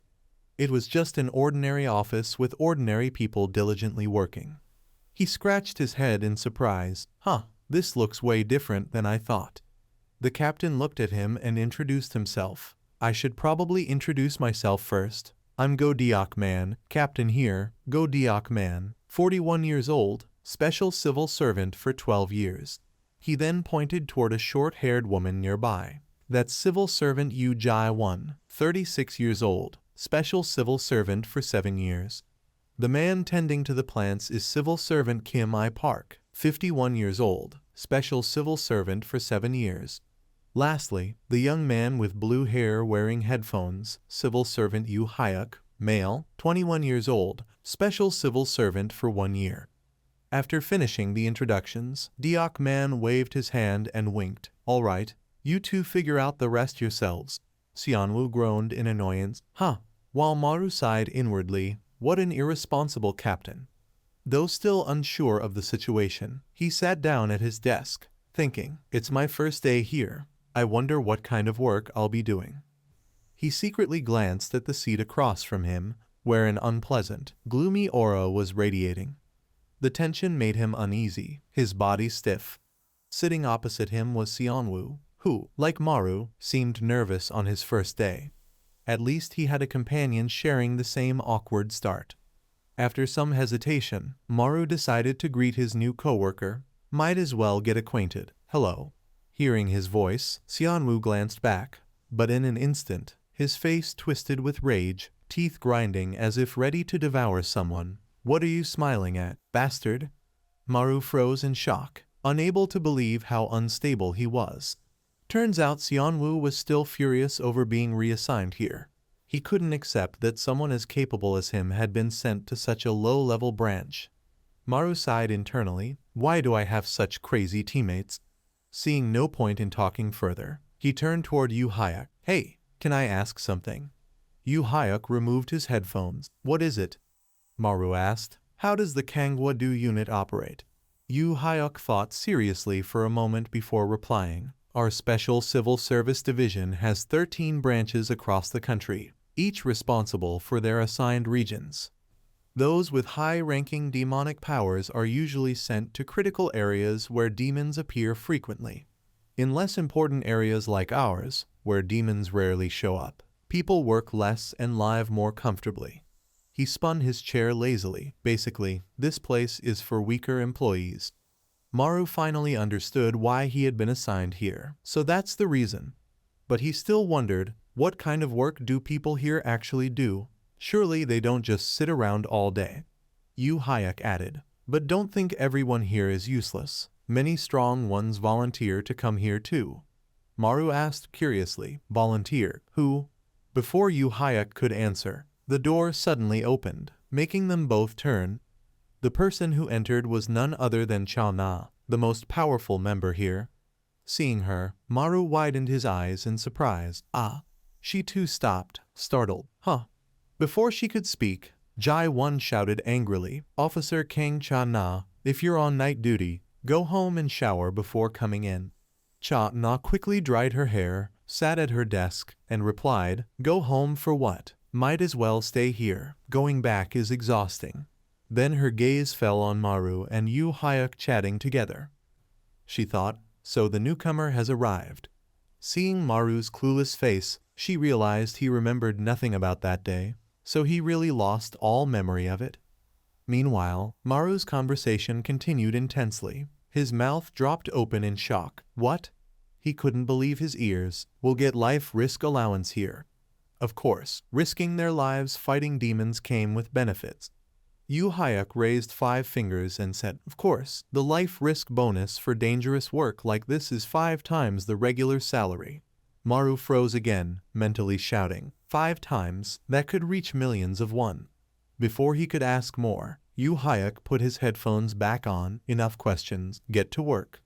Maru pouted silently. What's with this attitude? Just a few questions.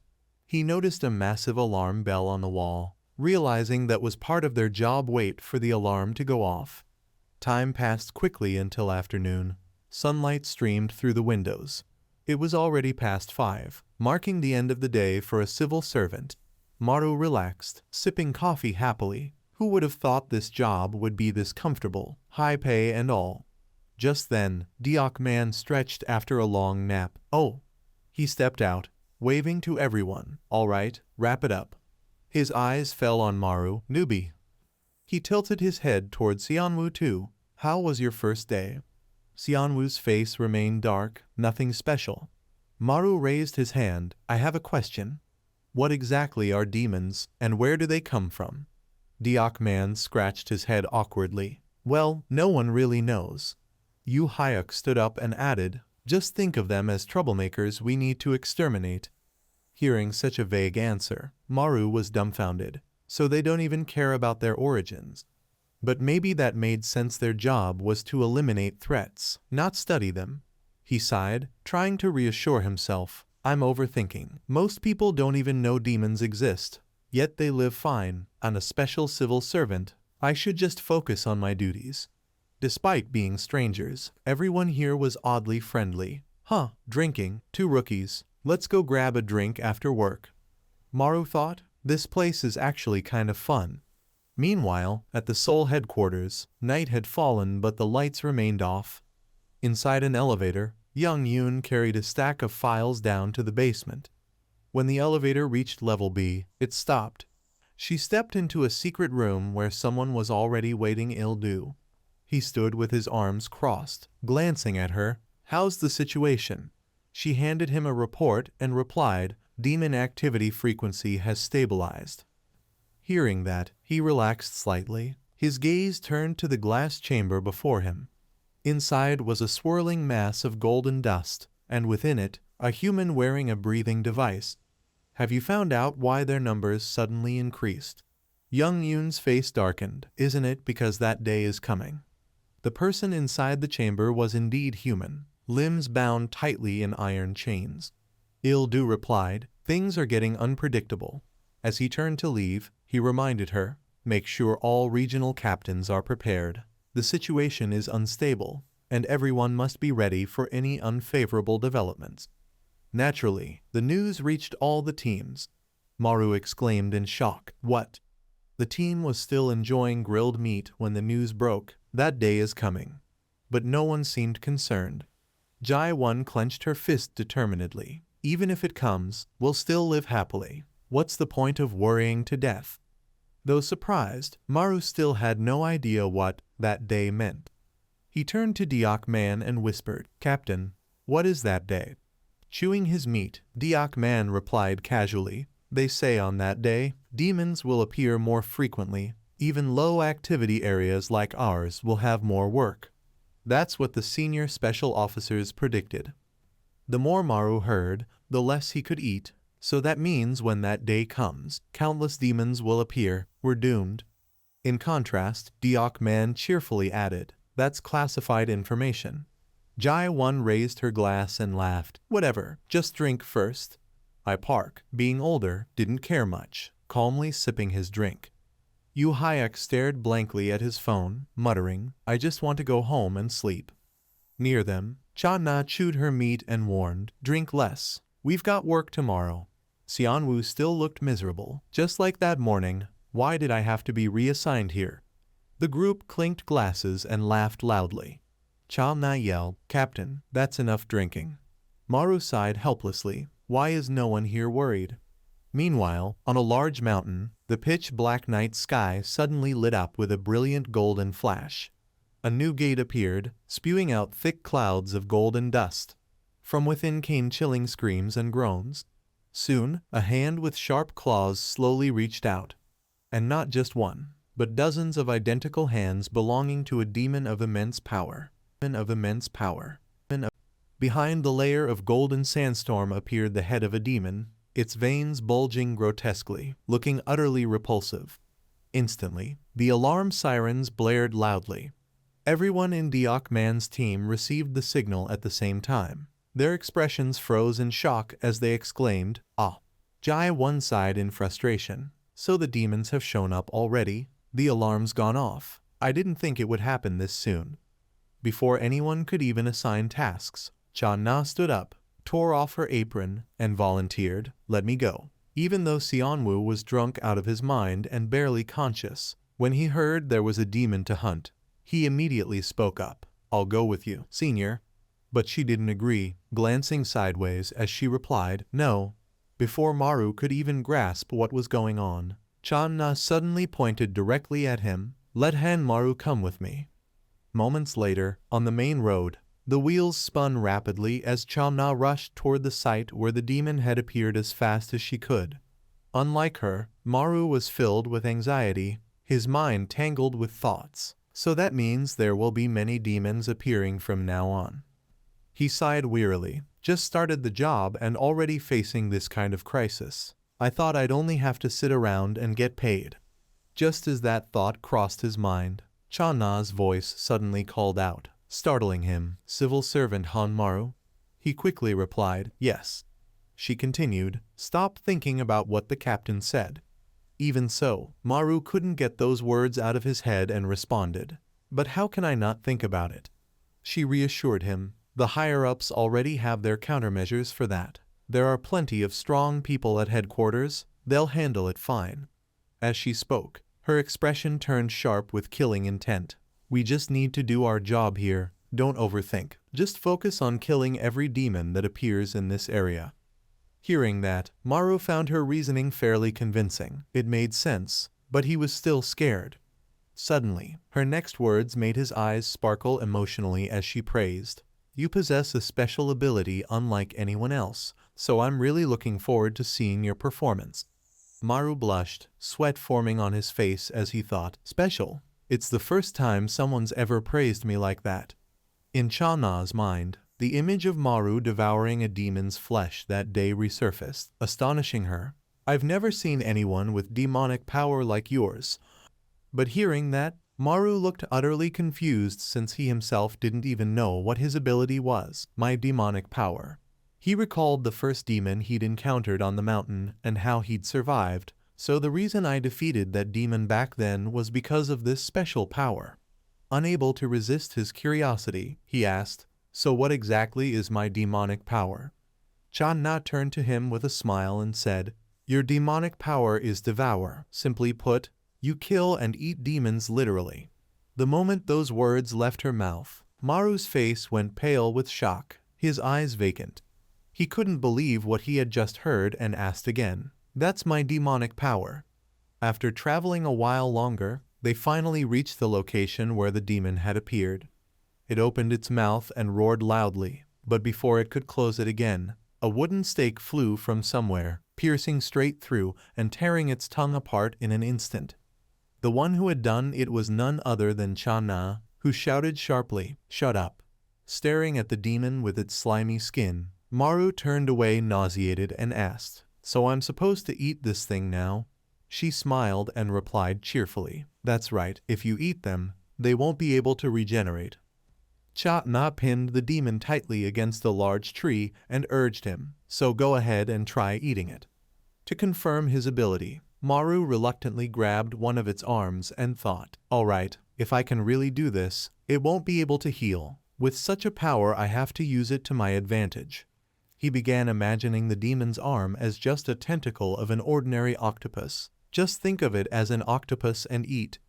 Without hesitating further, he opened his mouth wide and bit into its arm. All right, let's eat.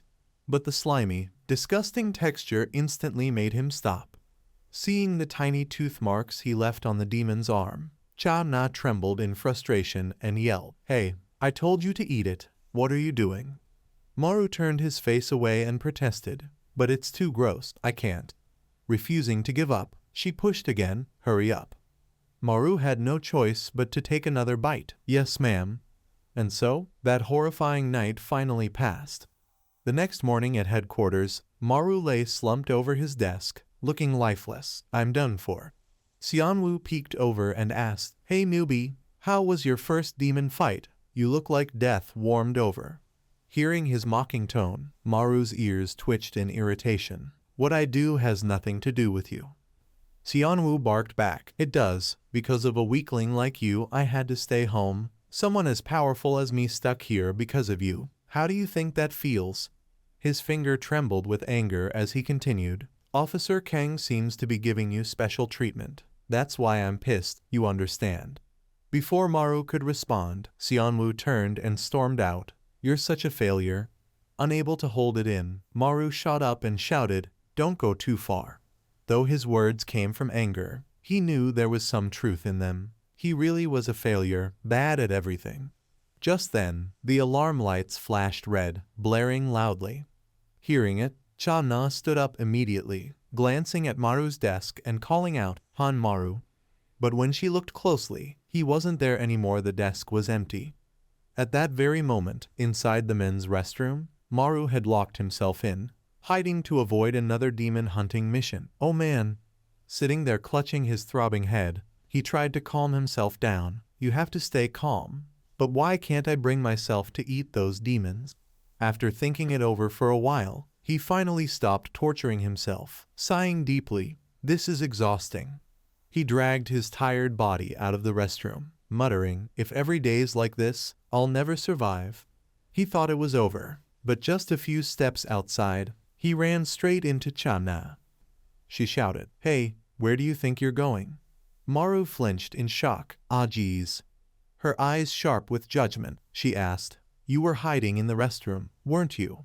Realizing he'd been caught, he nervously looked away and explained, "I just ate too much yesterday, got indigestion. My stomach's not doing great." Before he could say more, Cha-Na let out a long sigh, confusing him. She said calmly, "I think this job doesn't suit you." Maru froze. "Huh," she continued, "even with demonic power, many people fail to become special civil servants. Those people live as normal citizens but under the supervision of the Special Civil Service Council." Hearing that, Maru was shocked. Supervision. That doesn't sound good. Cha-Na closed her eyes and explained, "It's better than being weak and dying on duty. What do you think is better, living under watch or dying?" Then she added something that made Maru reconsider everything. "The bigger issue is that your weakness could cause mission failure. And when that happens, others will die because of you, not just you alone." She spoke sincerely, "So if you think you can't handle this job, it's better to resign voluntarily." After saying that, she stepped closer, leaning near his ear and whispered, "Since you're already here, I'll be honest, if you weren't, others with stronger abilities would have been assigned instead." Those words struck the deepest part of Maru's heart. His eyes widened, speechless. As Cha-Na walked away, he remained frozen in place. His mind was shaken, and he knew he had to make a choice for himself. Back in the office, Diok Man poked his head out and called, "Han Maru, where'd you go? It's work hours. Where is that kid?" Only Cha-Na seemed to know the meaning behind it. Maru had given up. Not far away, on a bridge crossing a large river crowded with traffic, Maru stood alone, gazing into the distance, lost in thought. He tried to comfort himself as he stretched and walked slowly. "Giving up that stupid pride means I can live peacefully. Like she said, if I just accept being monitored, I can live my whole life safely. That's better than dying." With that, he decided to call his mother. "All right, I'll call Mom and tell her I quit." After a few rings, the call connected. Since that day was coming soon and demon activity would rise, survival would be harder.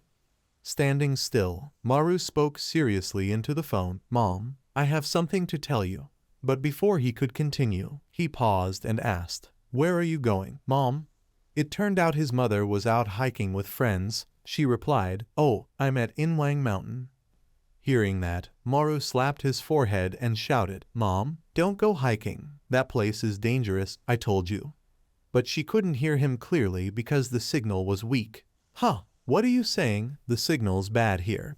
Just then, she suddenly noticed that golden dust had begun to fill the air around her, obscuring her view. Oh, why is there so much golden dust on this mountain? The moment those words left her mouth, Maru's body froze, eyes wide with terror. What? Before he could say another word, the call dropped. The connection was lost. But before it ended, he was sure he had heard her say golden dust. She said there's golden dust there. At the Inwang Mountain operation site, demons had indeed appeared. The special agents split up, searching cautiously. Stay sharp. A 5th-rank demon has shown up.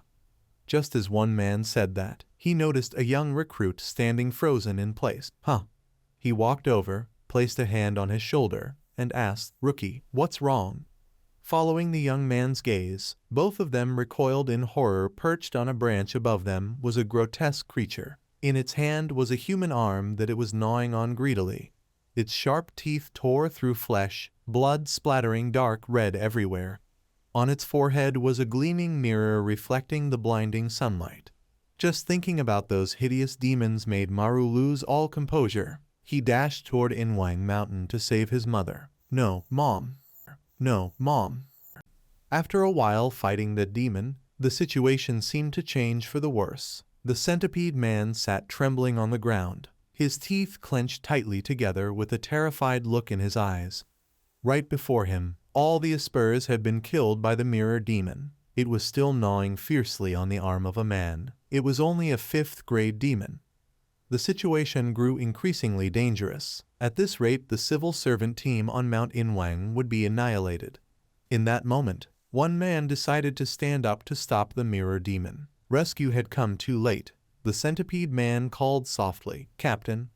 In an instant, that man used his support clone ability, creating countless versions of himself. Recruit, go call the support team from Seoul headquarters. Hurry.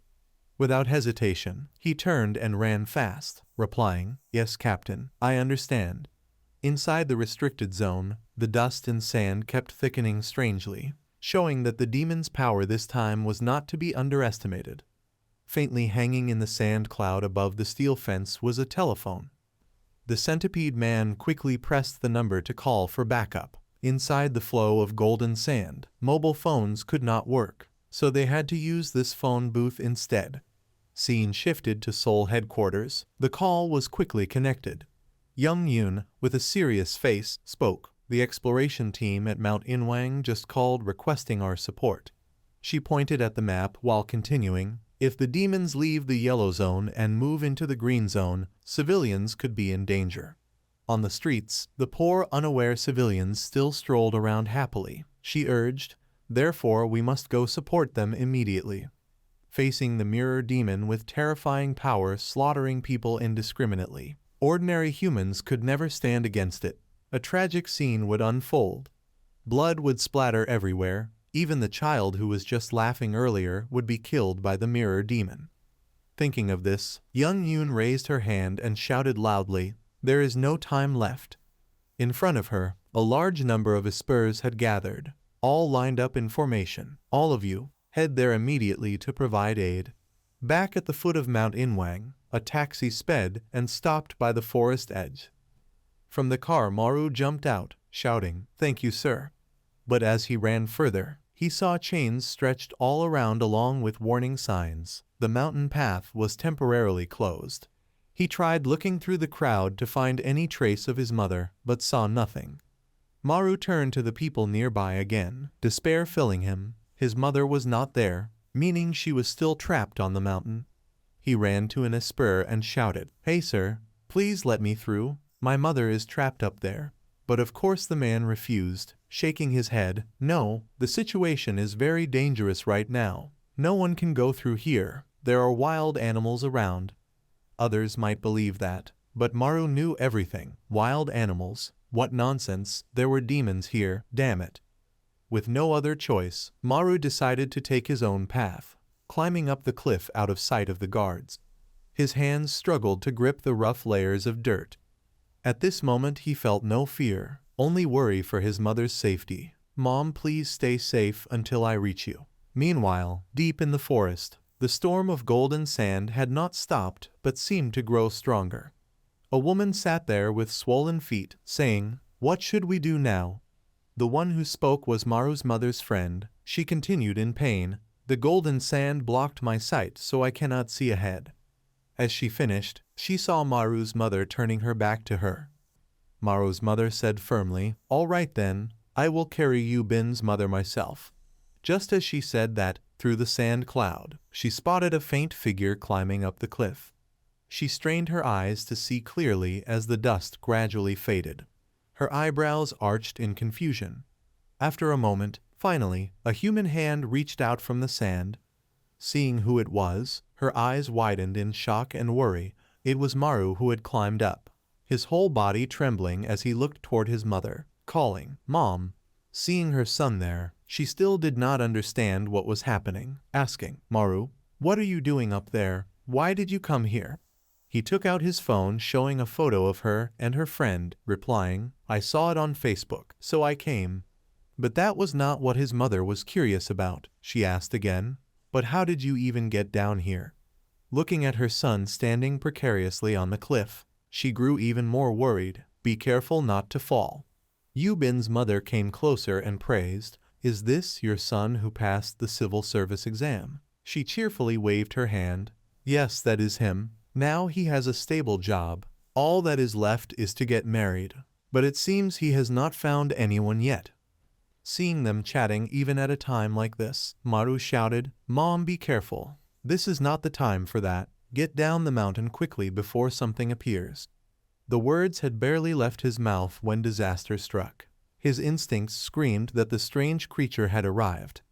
Acting on reflex, he looked up at the tree canopy and saw a shadow standing there watching them. The demon had come. On its head was a shining mirror fragment. It was the mirror demon that had killed all the Aspurs earlier. And right now, it was targeting Maru, making him freeze in fear. His heartbeat skipped. His breathing turned shallow. What should he do? The situation was too dangerous. The mirror demon still sat there waiting for the right moment to strike. Maru had never faced such a fierce demon before. He clenched his chest, thinking, "Someone as weak as me. How can I save Mom?" Standing below the cliff, seeing her son's strange expression, his mother called, "Hey, what is wrong? Be careful or you will fall." As soon as she finished, Maru stumbled and fell forward. Witnessing this, she panicked, eyes wide open shouting, "Maru, be careful." Since the demons had no eyes and located targets by sound, the moment it heard her voice, it locked onto her position. Without hesitation, the mirror demon kicked off the branch and dove straight down where she was standing. At the same time, Maru was falling beside it. His eyes widened in shock, reaching for his mother but failing. He tumbled, hitting the rock face with a cry. "Ah!" Terrified, he gasped, "Oh no, it might be too late." The mirror demon was right before his mother, only an arm's length away. Its mouth opened wide, showing sharp teeth and a deafening roar. Seeing this creature for the first time, she was terrified, stumbling backward speechless. Suddenly, because Maru had hit his face earlier, his nose started bleeding. Then, at the most critical moment, a loud sound erupted. The mirror demon fell stiff to the ground. Seeing that, even Maru could not understand, eyes blank, saying, "Huh?" Looking closer, he saw 3 stone daggers stuck in the demon's back. Where had those come from? But before he could process it, his mother looked at him in shock, asking, "What is that on your head?" Hearing that, he too was confused, looking up. "Huh?" And then Maru was stunned to see several stones floating above his head in a circle. He waved his hand trying to get rid of them, but could not. "Why are there so many daggers above me?" As he said that, a memory flashed in his mind, the image of a demon with floating stones, exactly like these. "Huh?" This looks like the ability that demon used. Before he could think further, pain surged through his body, making him grit his teeth. Something on his back was moving, trying to break out. It crawled up along his spine and tore through his skin near his shoulders, revealing another sharp stone. Once free, it floated up to join the others above his head. To test it, Maru raised his hand, and the stone slowly followed the movement of his fingers. Shocked, he thought, how can I use that demon's ability? He knew his skill was that when he ate monster meat, they could not resurrect. But now a question arose. Could it be that he also absorbed their powers? The most important thing now was to protect his mother. If he could control this power, he could defeat the demon. The mirror demon still lay motionless on the ground, seemingly weakened after being hit by the daggers. But why had these demons appeared on Mount Inwang? Meanwhile, in the restricted zone, an Esper sat leaning against the steel fence, hands trembling. Suddenly a figure dressed neatly approached. It was the centipede man who had been waiting for rescue. A voice startled him. Are you all right? Standing before him were two men, one in a blue suit, one in red, saying, We are staff from Seoul headquarters. Please stay calm. The short-haired man with a cold gaze asked, How strong was that demon? And where is your team? Having witnessed everything, the centipede man could not suppress his fear. His lips trembling, that demon was strong. It wiped out my whole team. The bald man rubbed his chin in thought and said, The whole team? But your captain had a 7th grade ability. How did he lose? Hearing this, the short-haired man grew more suspicious. That 5th grade demon should not have been special. Recalling the shiny mirror on its head, he muttered, Mirror. Back to Maru, he also noticed something strange shining on the demon's head. It looked reflective. As soon as he said that, the mirror demon suddenly reacted, its back arching grotesquely. Then countless stones tore through its rough skin, emerging outside. So this was the mirror demon. It could mimic the powers of Espers. Witnessing this, Maru gasped, Before he could react, a barrage of sharp stones shot toward him like bullets. All of them pierced through his body, knocking him backward. One stone even embedded into his face. Blood gushed dark red from his mouth. Maru's entire body was covered with wounds big and small, blood continuously oozing out. His eyes blankly wondered, so it uses the same demonic power as me. It has copied my skills. The mirror demon began to slowly stand up and step toward Maru. The mirror on its head was still flashing, reflecting the image of him sitting there with a terrified face. But now there was no time to think. Maru quickly calmed down and clenched the stone embedded in his face. Then he endured the pain and pulled it out loudly. Not stopping there, he continued to pull out all the stone shards embedded in his arms, legs, and body, thinking, It is the mirror demon. There was no longer any doubt. It had just copied Maru's abilities. It has the power to imitate opponents. Thinking of this, he stood right in front of it, slowly raising his hand. Then Maru pressed 2 fingers together to make a heart at the mirror demon to see how it would react. And the result was exactly as he thought. His action was accurately imitated. But looking at its appearance, Maru could not help shivering and said, It looks terrifying. Suddenly from behind, Yubin's mother looked at the wound on Maru's mother's leg and asked, Maru's mother, are you okay? Hearing that, he anxiously ran to her and asked, Mother, are you okay? Because of the previous attack from the monster, she was also slashed on the knee, blood continuously oozing. Normally human wounds in this golden sand could not heal. Her face clearly showed pain as she asked, Son, you are bleeding, be careful. Seeing that even now his mother still worried about him, Maru lifted his shirt to reveal his intact body. The wounds had disappeared. It's okay, mother. I'm not hurt. He needed to protect his mother here. No one else could help her. Thinking that, Maru glanced at the mirror demon standing there. No matter what it took, he had to take down that monster. Wasting no more time, he urged, Mother, run quickly. Leave everything to me. Hearing this, she panicked and asked, What? Maru gave a confident smile to reassure her. I am a special officer protecting the people, mother.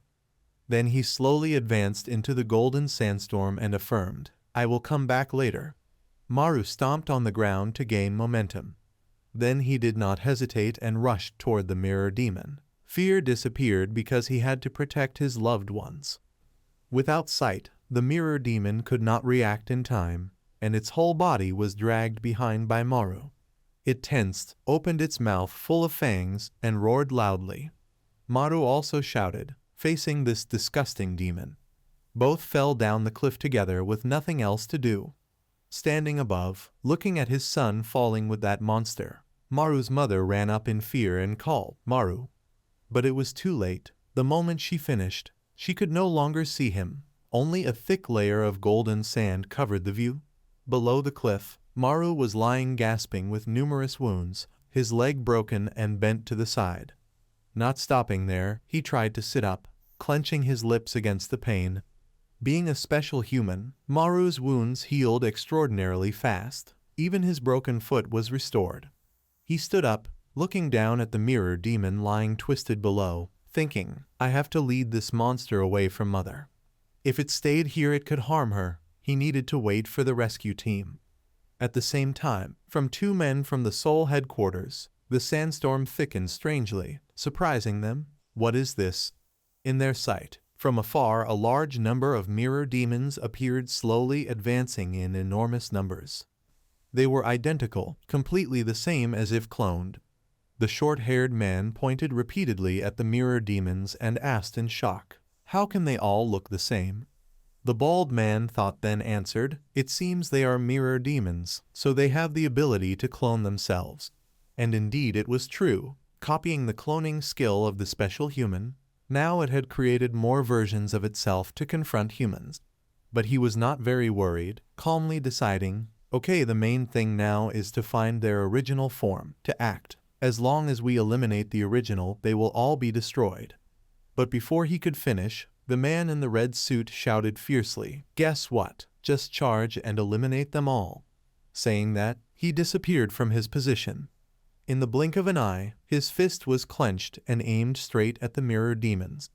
Because the punch was so fast, the demons could not react, only staring. The ground was instantly torn up, rocks flying everywhere. The mirror demons shared the same fate, being flung into the air. Witnessing this, the bald man was speechless, shaking his head, truly an action without thinking. Looking at the demons being brutally hit, he could confirm none of them were the original. Apparently there was no original among them, so where is the real monster? And of course the real monster was with Maru. It opened its mouth wide to let the golden sand flow inside its body. Receiving that amount of sand, all its wounds quickly healed significantly. On its head sharp stones hovered, forming a circle. Seeing the mirror demon restored as before, Maru could not help being startled. That bastard recovered too fast. Just thinking that, he dragged his battered body back. Not okay. Before he could take a few steps, a familiar voice rang from behind. "Maru, you are hurt." Hearing that, Maru realized it was his mother's voice, but coming from the demon, he angrily pointed at it and shouted, "Bastard, do not imitate my mother like that." In his uncontrolled anger, he accidentally activated the daggers on his head, shooting straight at the mirror demon. He thought it would be a critical hit, but no, all the attacks missed and embedded in the ground. Seeing this, Maru was terrified, regretting what he had done. He threw the dagger aside. Very quickly, the demon began to counterattack, controlling a finger to aim a stone at him. Then, with a slight flick, the stone shot like a bullet cutting through the air. The strike was extremely precise, piercing Maru's shoulder. He could not react in time. The pain hit, causing him to ache, veins bulging on his face, gritting his teeth to endure. Without rest, Maru aimed down at the mirror demon and shouted, but this time he hit. Immediately, a series of sharp stones pierced its body, causing it to scream in pain. Maru happily laughed triumphantly. "Die." Before he could enjoy the moment, the demon pulled the stone out of its shoulder. Then from the wound, golden sand kept flowing in to regenerate its body. In an instant the wound closed and disappeared as if nothing had happened. Witnessing this astonishing recovery speed, Maru said, "But it is a demon, so it heals too fast. This is difficult."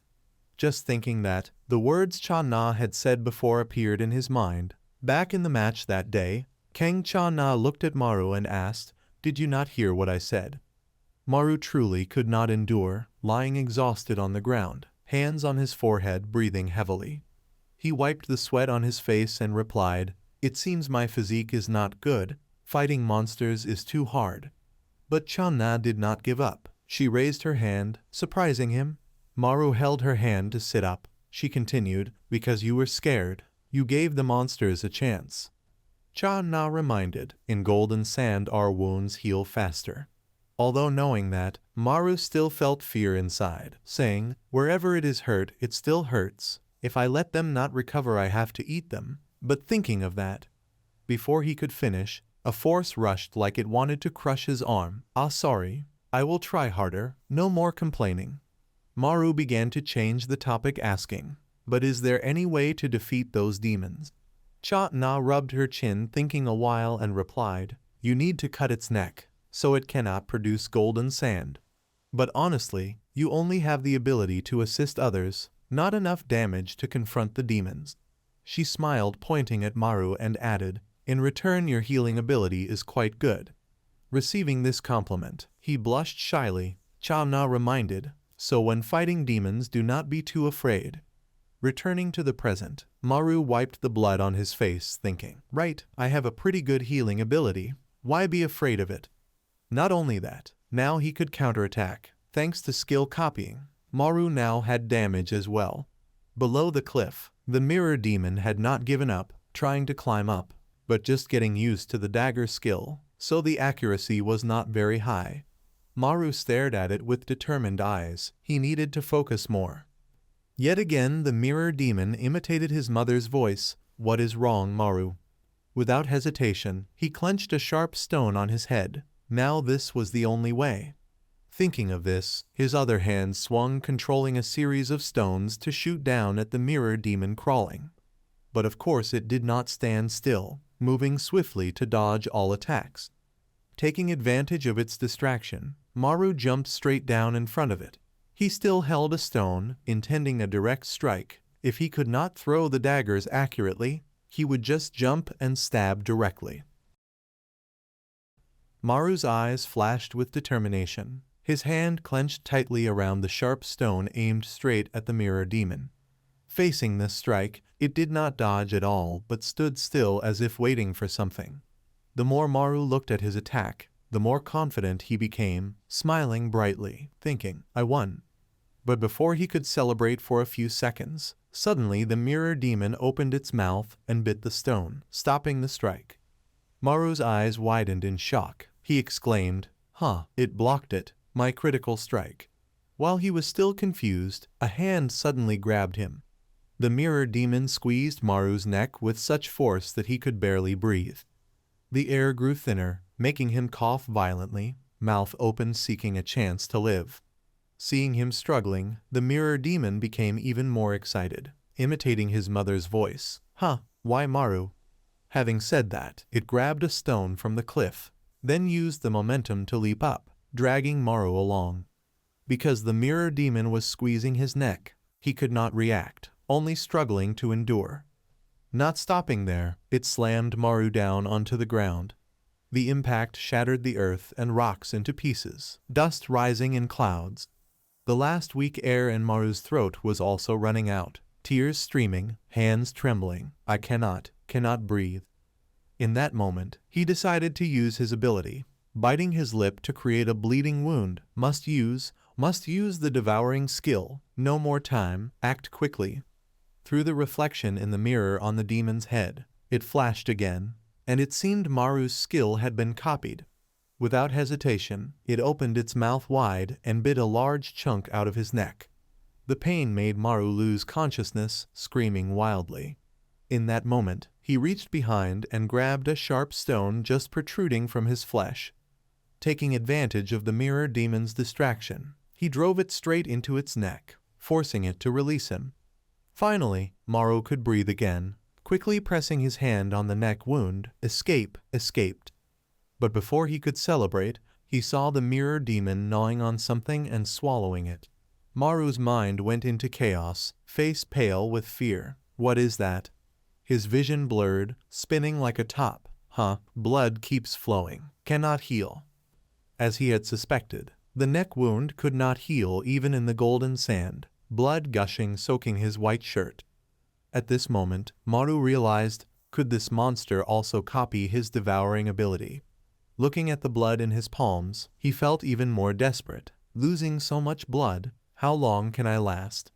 The mirror demon kept approaching. No time left. If Maru fell, what would happen? In his haze, Cha-Na's voice appeared, shouting, "Wake up!"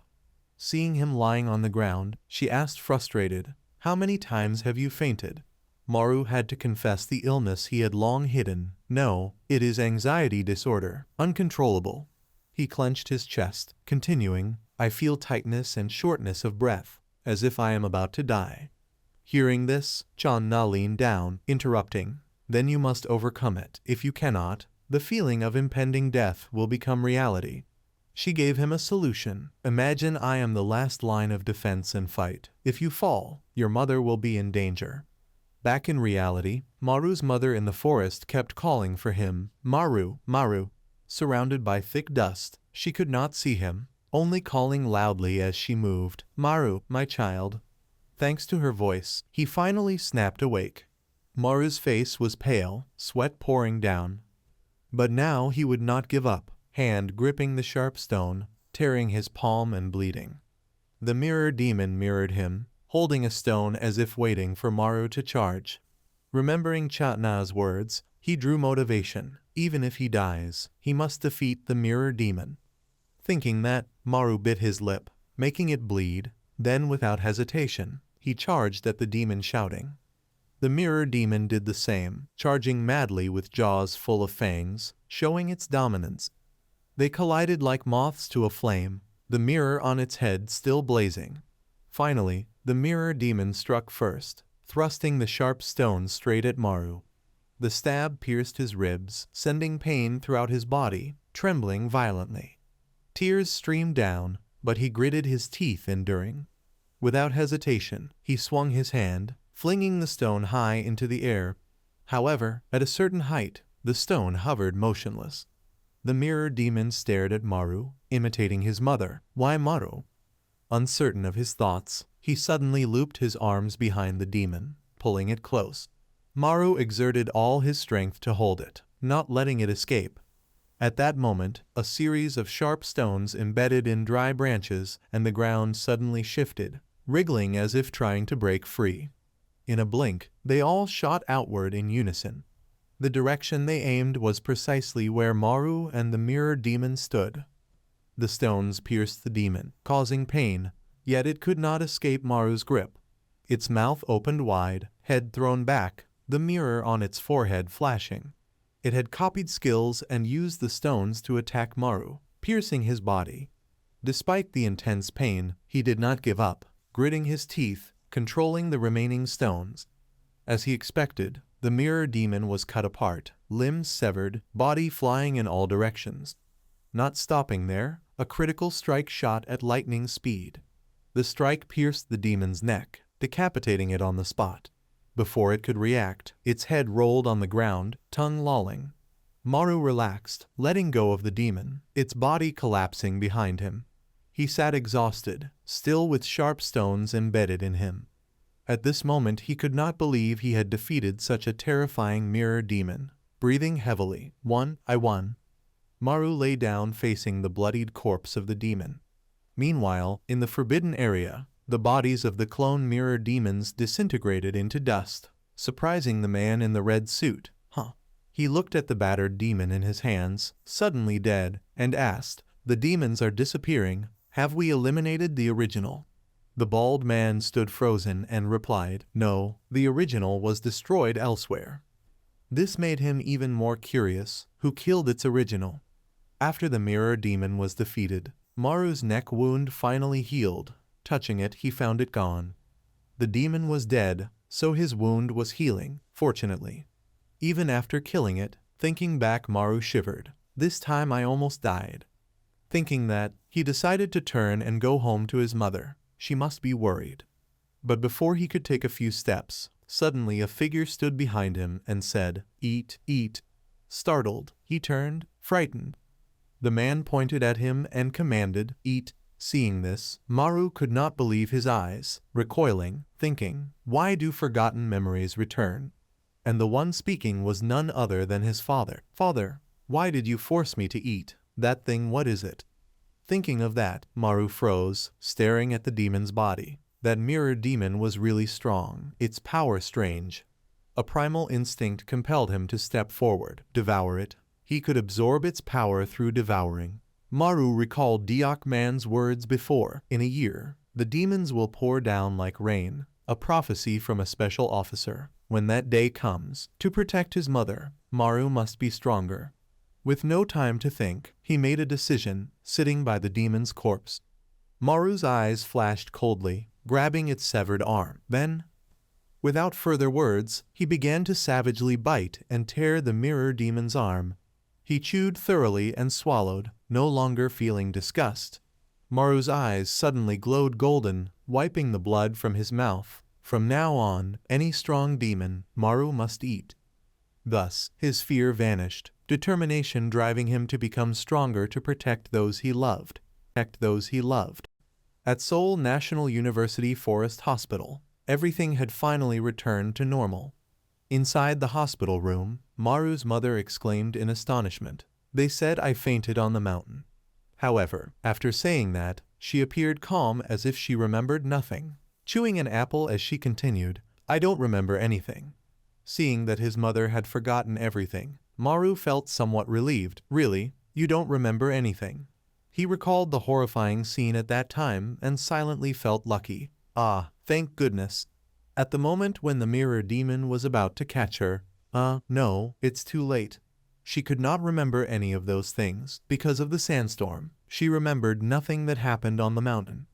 To make his mother more cautious and not climb the mountain again, Maru took out his phone showing the news, a forest fire on Mount Inwang. Some hikers were injured. Here, he worriedly reminded her, "Mom, I told you already, from now on don't go up the mountain anymore."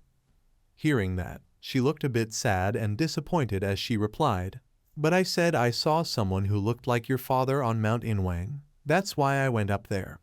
That sentence made Maru freeze, thinking to himself, come to think of it, Dad also went missing on the mountain. Could it be because of the demon? Just as he thought that, a scene suddenly flooded into his mind, on a large familiar mountain. At that time, he was still a child standing in the forest with a terrified face, unable to utter a sound as he stared straight ahead. Right before Maru's eyes, blood was dripping down in drops sticking onto his pale face from fear. Not only that, the blood kept flowing, staining the ground, while golden dust rose up thickly all around. The man looked seriously injured, blood continuously gushing from his mouth. And what Maru saw was the horrifying sight of his father being bitten tightly by a terrifyingly grotesque demon.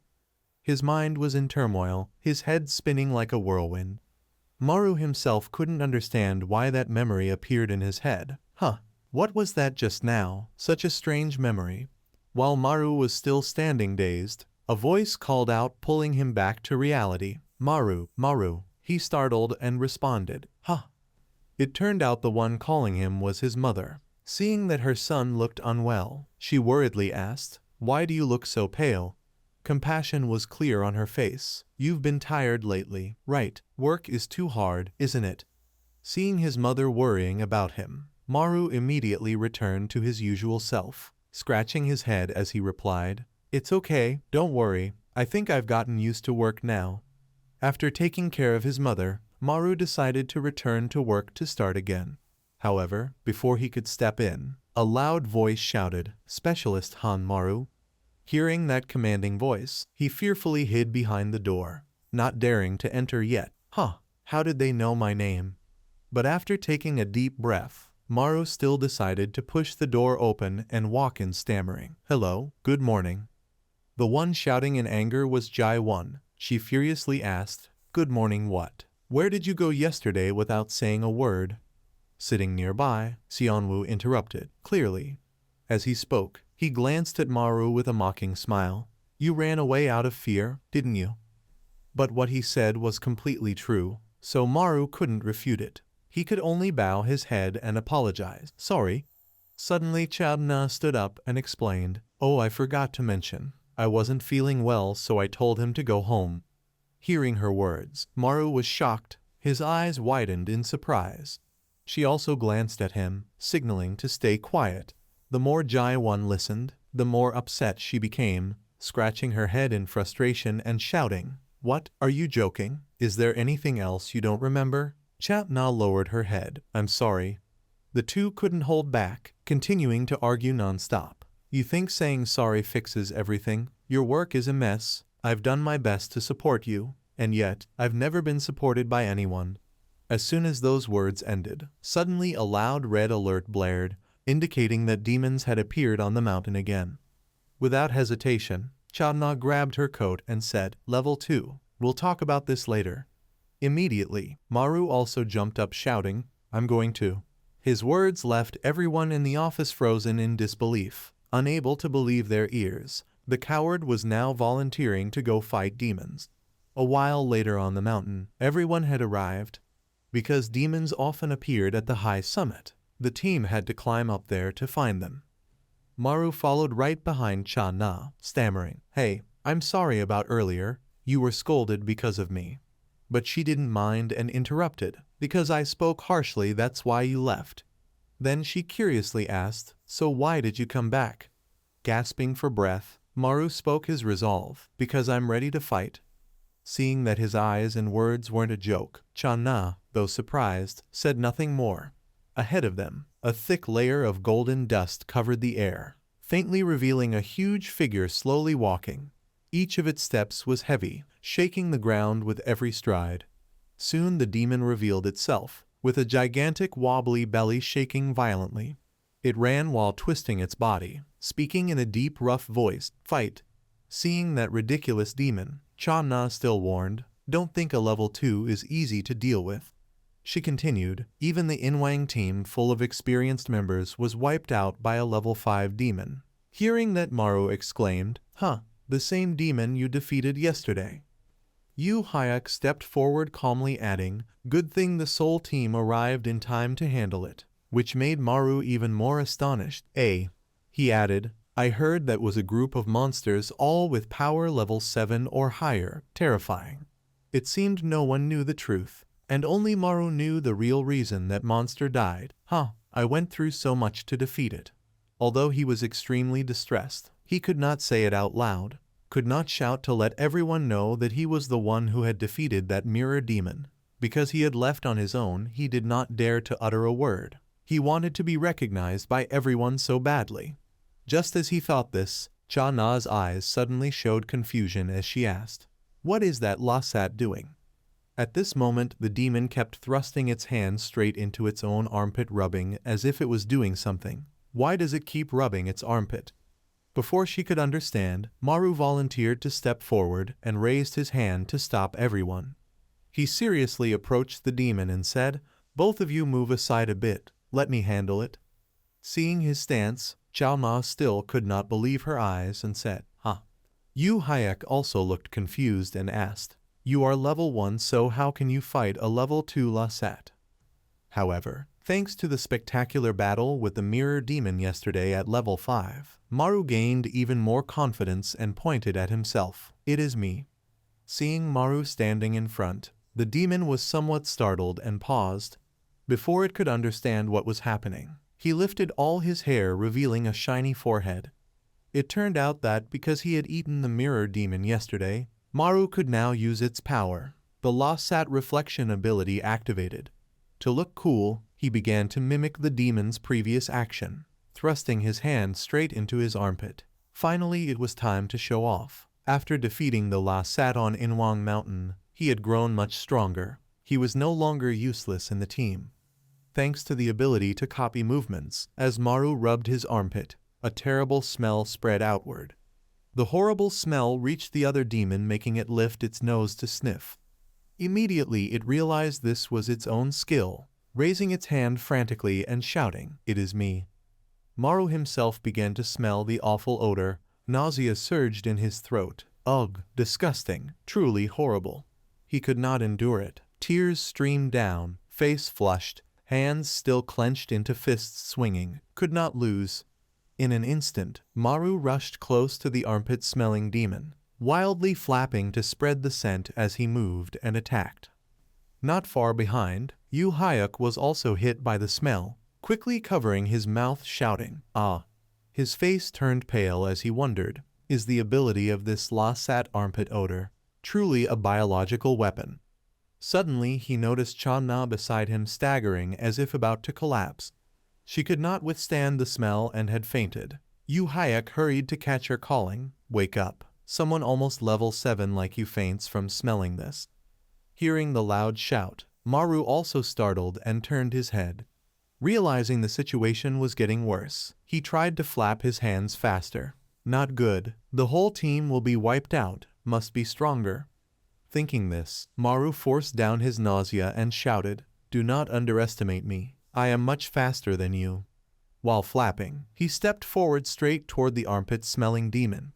It seemed unwilling to lose and attacked frantically, the poisonous gas spreading thickly around where they stood. On Maru's face, tears, snot, and saliva streamed down. The demon was no better. As he nearly reached its face, he gritted his teeth and said, "Give it all your strength." Then, without hesitation, he swung both hands straight at the demon, receiving the attack. The terrible smell rolled like a storm straight into the demon, engulfing it, its face turning pale as it leaned backward. Unable to endure any longer, the demon was destroyed, its large body collapsing to the ground. Finally, Maru had defeated the disgusting demon, breathing heavily. Behind, Yu Hyuk was still holding Channa, eyes fixed on him. Overjoyed, he turned and smiled brightly, saying, "I won." Witnessing this scene, the two of them were frozen, not knowing what to say. To wash off the unpleasant smell, the group went to a stream at the forest edge to wash their faces and hands. While washing her hands, Channa could not help but look at Maru in amazement, not expecting that the coward who had been running away just a few days ago had changed completely. She asked, "Do you mean you can absorb Lasat's power by eating them?" Maru stood up and replied, "Yes, the last Lasat I ate had reflection ability, so I can use the same power as this armpit-smelling Lasat." Just then Yu Hyuk mimicked Maru's pose from before, pointing at himself and shouting, "It is me." Then he could not help but laugh aloud. So funny, speaking boldly but attacking with armpit odor. What a strange power. Teased, Maru felt embarrassed and turned his head away, asking, "Strange, really strange." But Channa did not feel that way. Smiling, she patted his shoulder and comforted, "No, you did great. You have improved a lot." Receiving this praise, Maru blushed like a ripe fruit. Before he could smile, Channa added, "Just that eating Lasat flesh is a little disgusting." Her words struck Maru like lightning, leaving him stunned. Disgusting. Not wanting to linger, Yu Hyuk ran off saying, "Han Maru, you have worked hard. Rest. I will check the PM dust meter, then come back." Hearing this, he sat down to rest after fighting the smelly demon. Haze. Thinking back, Maru could not help but feel embarrassed about the earlier situation, facing such a strange Lasat and being humiliated. He scratched his head in regret. This was a chance to erase my dark past and be recognized by everyone. Yet, before he could finish speaking, a figure approached from behind saying, "You are." The man asked, "Are you Specialist Han Maru?" Because the sunlight was blinding and backlit, he could not see the person's face clearly. "Who is this?" The person standing there was none other than Il-Du, who continued, "You are the one who defeated the level 5 Lasat on Inwang Mountain, right?" Then he leaned down and observed Maru carefully. And indeed, as people said, Maru truly had the strength of a level 1 Lasat demon, with just a level 1 ability. Hearing these words, Maru looked confused and stammered, but..." Il-Du's mouth curved into a mysterious smile. Then he raised his hand to Maru and made a proposal. "I want to invite you to join Team Soul." Join Team Soul. Suddenly Il-Du appeared here and made this proposal, leaving Maru extremely confused. his eyes wide with astonishment as he exclaimed, "Multi-level star." He did not explain immediately but asked again, "Do you know everyone at the Seoul headquarters?" Hearing the mention of Seoul headquarters, Maru could not control his limbs, waving them frantically as he replied, "That is where the most skilled people at Stars are." Then he pointed at himself, "Is it me?"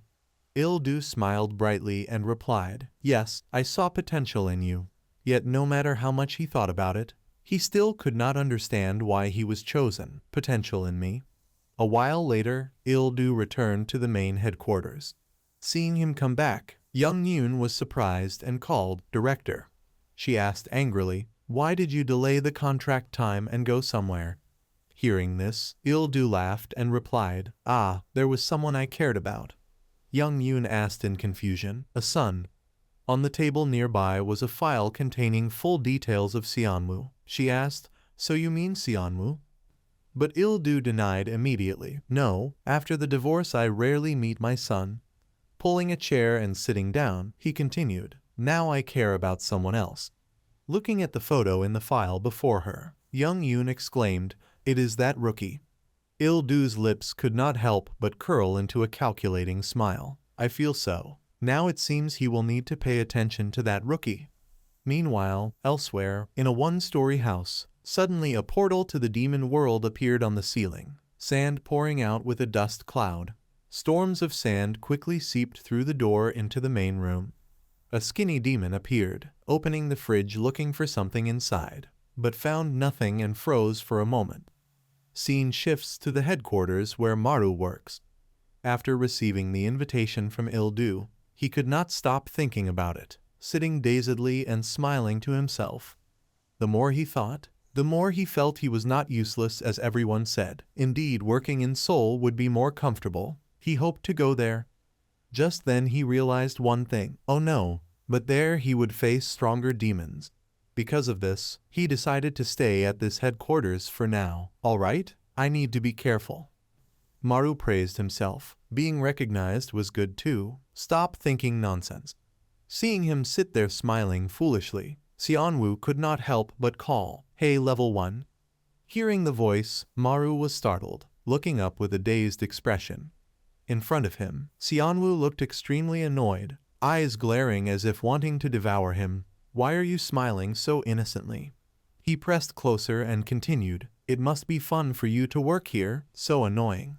Seonwoo cleared his throat and asked, "You are the weakest here, understand?" Previously Maru endured, but this time he decided to respond, "How can you say I am powerless?" Hearing he was contradicted, Seonwoo stood up angrily shouting, "Hey, you dare argue back?" His next words left Maru speechless. "Weak and full of bad habits. Your body smells." Maru blushed in embarrassment, unable to speak. "Why did you say that?" Realizing the situation, he glared at Yu Hyuk angrily. "Must be him who said that." Yu Hyuk replied, "I said nothing." His mouth denied, but his actions contradicted, repeatedly mimicking Maru's earlier motion, making everyone laugh loudly. "Oh my ha ha ha." After laughing for a while, Deok Man turned to look at Maru again. Not knowing what he imagined, he held his stomach laughing again, so happy. "You are helpless," Maru exclaimed. "That uncle too? Why do they like teasing me? Working in the office is unlucky." While everyone laughed, Jae-won ran over and stood by Maru, shouting, "All right, everyone stop talking." She continued, "He has worked well." Maru touched, thanked her, "Thank you." But before he could feel touched, Jae-won clapped and said, "As long as you lived well, it is fine. Even if hiding around, it does not matter, really." Caught in this awkward situation, he did not argue, secretly glancing aside, damn so embarrassed. At this time, Channa sat quietly sipping coffee, not caring, but what can be done? Maru took out his phone and sighed, "Here I am considered useless."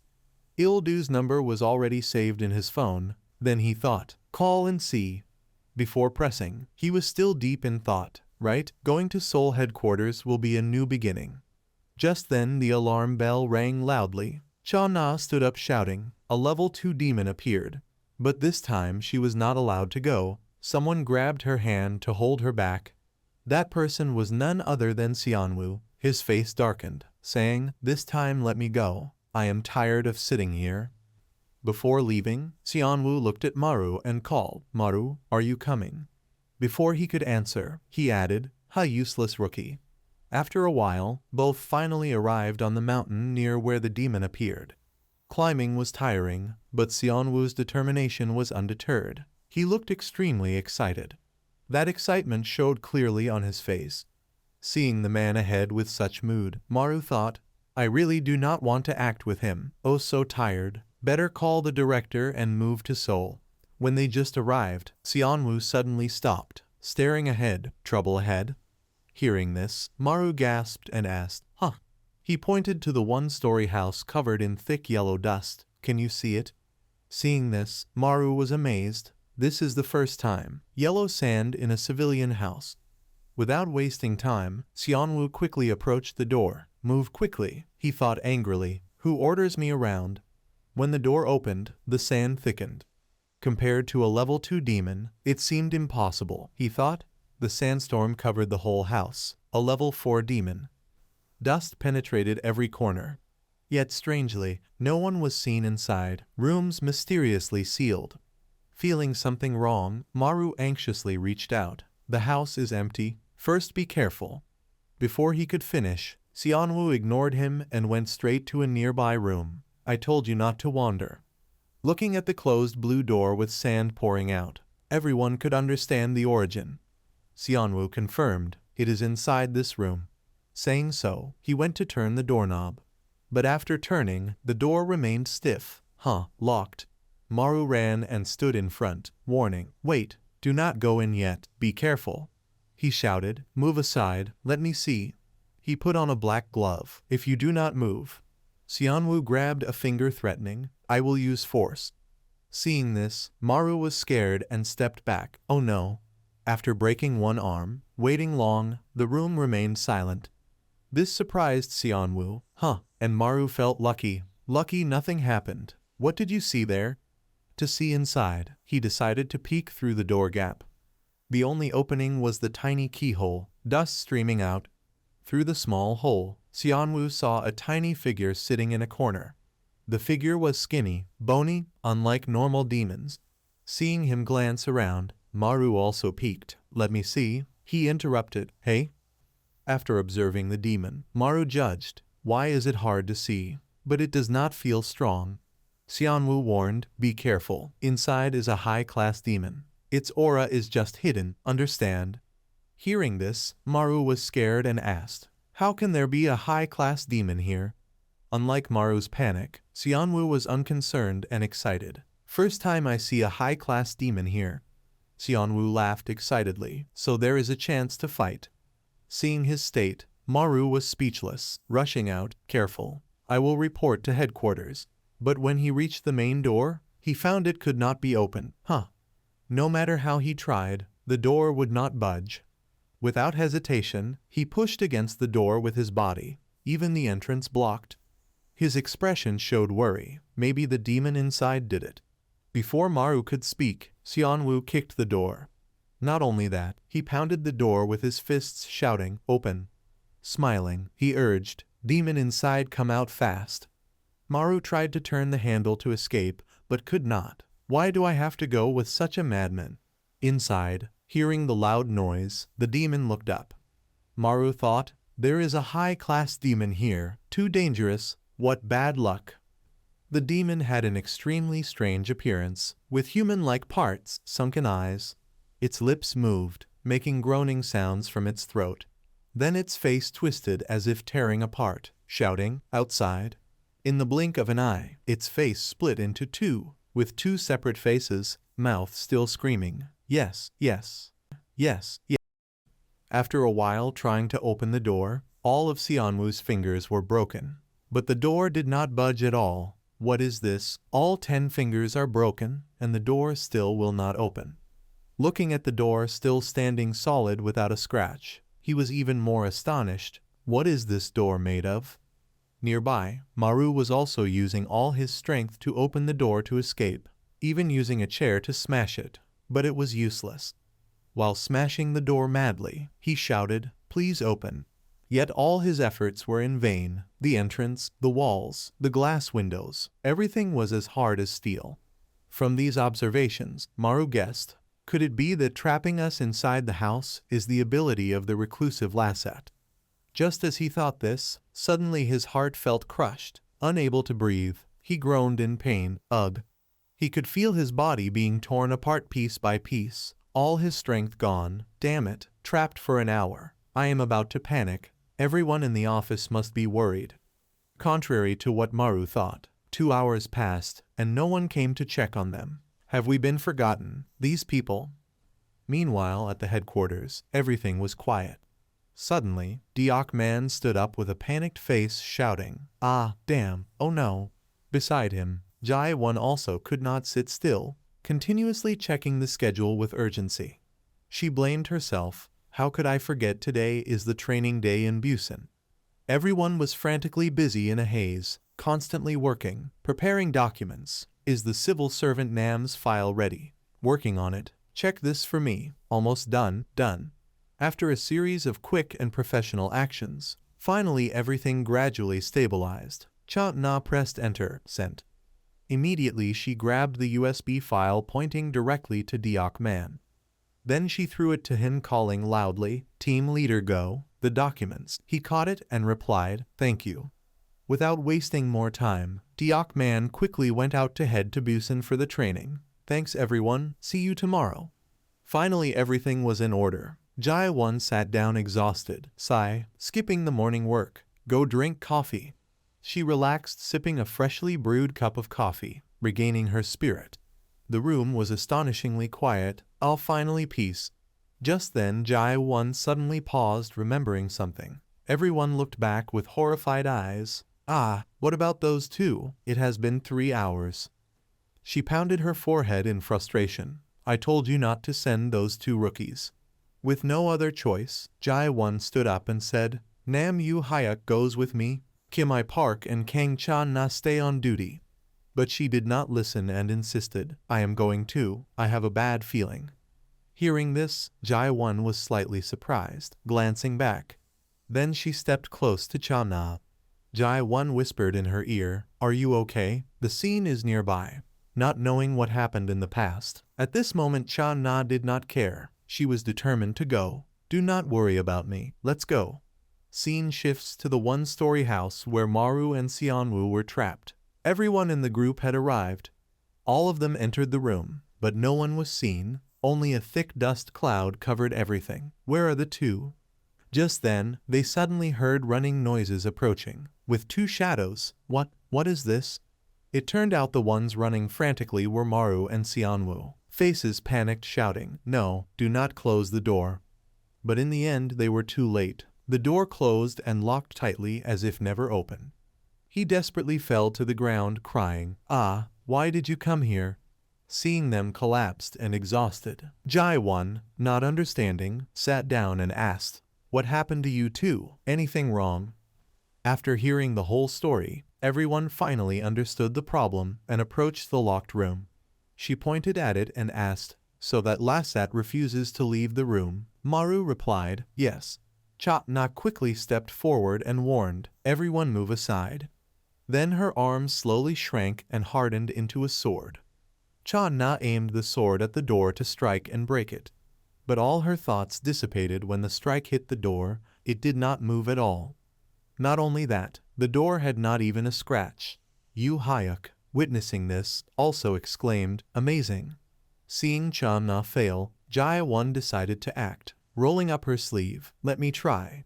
From her upper arm, a black hole appeared. Then the hole quickly turned into a multi-legged object wriggling, becoming a small round black spider slowly crawling down her wrist. Jai One decided to use this spider to go through the hole on the other side of the door and unlock it. She gently placed it, saying, This Lasset spider ability will open it.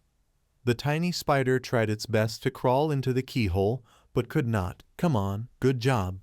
After a while, the result was the same. It could not open the door. She comforted her spider. No, the hole is too small.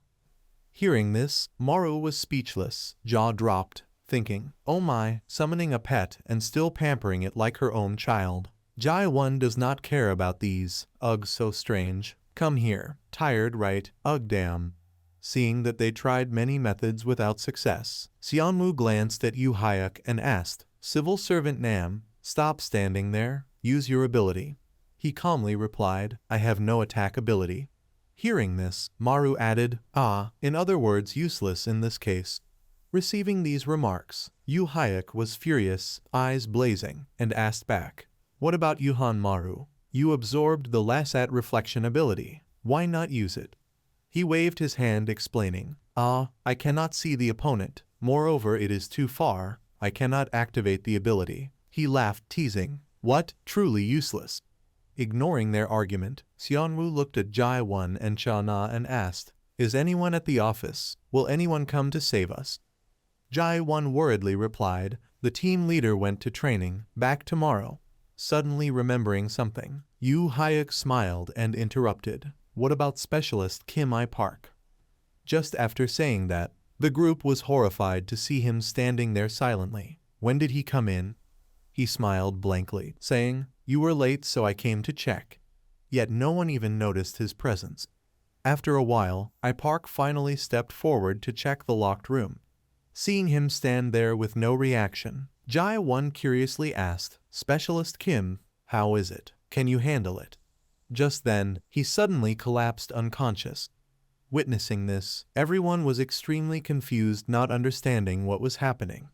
Maru asked in astonishment, What is he doing? Sleeping? She shrugged, I do not know. Specialist Kim mainly does office work. I have never seen him use abilities. Hearing this, everyone fell into despair. Maru and Xianwu sighed, Why is this happening? Seeing the people standing there useless, everything fell into deadlock. Thought someone would rescue, but all were useless. Suddenly applause rang out, making everyone pause. Jai-1 proposed a solution. All right, gather. Let us think of another way to escape. Xianwu angrily interrupted. There is no other way. She asked back, Should we just stay here? Standing nearby, Yu Hayek also suggested, Wait until the team leader returns. Anyway, it is not attacking us. Hearing this, Maru shivered. You mean we stay with this Lasat until tomorrow? The group discussed back and forth, but could not find a proper solution. Meanwhile, Cha-Na did not participate, standing silently aside. This made Maru curious. Why is Specialist Kang Cha-Na not saying anything? Yu Hayek pointed at the door asking, Does anyone find it strange? Why is the Lasat not moving? How does it intend to kill us? Just after speaking, the ground suddenly shook strangely, making everyone panic and shout, Cha-Na sensed something and ran straight to the nearby room. It was the sound from the bedroom. Without hesitation, she pushed the door open, and this time it opened easily. Witnessing this, Cha-Na's eyes widened in shock, unable to speak. She could see dust rising from the corners, and the house was actually shrinking. The ceiling fan, once in the middle, was now crushed against the wall in an instant. The group shouted, What? The house is shrinking. Finally, Xianwu realized the problem. Now I understand the purpose of the reclusive Lasat. His eyes widened. Its purpose is... The demon continued according to its calculation. Sitting still, it raised its bony thin hand. Then it clenched as if controlling the whole house with its will. When its hand squeezed, the house creaked and disappeared, leaving only the space it occupied. And that was its ultimate goal, leaving only itself in the house. Maru, scared, thought, Damn, if we cannot destroy this Lasat, will we all be crushed by the walls? The walls advanced closer to everyone. His face turned pale, desperate, wondering, What should we do now? What should we do? 4 years ago, at that time the house was still the home of a normal family. A grandmother and her grandchild were sitting picking vegetables in the front yard. At that time, Cha-Na had not yet become a special civil servant and was just a normal student, cheerful and energetic. Grandma, King Yun, seeing her sister return, the boy ran over happily and called out, Sister Cha-Na. The grandmother was also delighted and stood up to ask, You have arrived, Cha-Na. And so the grandmother and grandchild continued a peaceful day. The grandmother urged, Come inside. That evening was a rare night that Cha-na stayed at home because she had to study far away. Kang Yoon was very excited about this, wishing that every day we could sleep together like this. The boy reminded, when you are on break from university, you must come here to play with Grandma and me, okay? She cheerfully patted his head and replied, I know. Just as she said this, her expression froze as she glanced at the opposite wall. On it appeared drawings of 3 people drawn by Kang Yoon himself. What is this painting? Drawing on the wall will get scolded by Grandma, the boy replied. No, it is not like that. He happily sat up and told, Grandma praised me for drawing it well. Looking at the result, which included Grandma, sister, and himself holding hands happily, the boy smiled and said, This is our happy family picture. But now returning to the present, that painting still remained on the wall, surrounded by thick golden sand. The wall was increasingly pressing tightly, creaking loudly. Seeing the wall with the painting being buried, Cha-na could not bear it and shouted, No, not like this. Immediately she lost all reason and bit strongly into a wound on her arm and screamed, No. From that arm, a weapon began to appear and extend. Cha-na thrust the sword straight toward the corner of the wall to prevent it from shrinking further. However, no matter how hard she tried, her strength was completely insufficient against the demon, her arms shaking violently. Even the sword was quickly bent under the pressure. She had to brace her legs against the wall to bear her body and stay upright. A few seconds later, a crack appeared on the sword and spread along its length. Seeing the situation was not good, Cha-na continued to bite her arm to let blood flow and supplement the sword with more power. The sword needs more blood. But no matter what she did, it still had no good result. Her legs were too weak to stand firmly. Her jaws clenched, veins bulging on her face, but her arm refused to let go. Seeing the situation increasingly dangerous, Jai-won shouted, Specialist Kang Cha-na, stop, it is dangerous. Without hesitation, Maru rushed quickly to Cha-na at the most dangerous moment. Fortunately, he managed to lift her and jumped to the side to avoid the crushing wall. The sword broke into 2 pieces with a dry snap.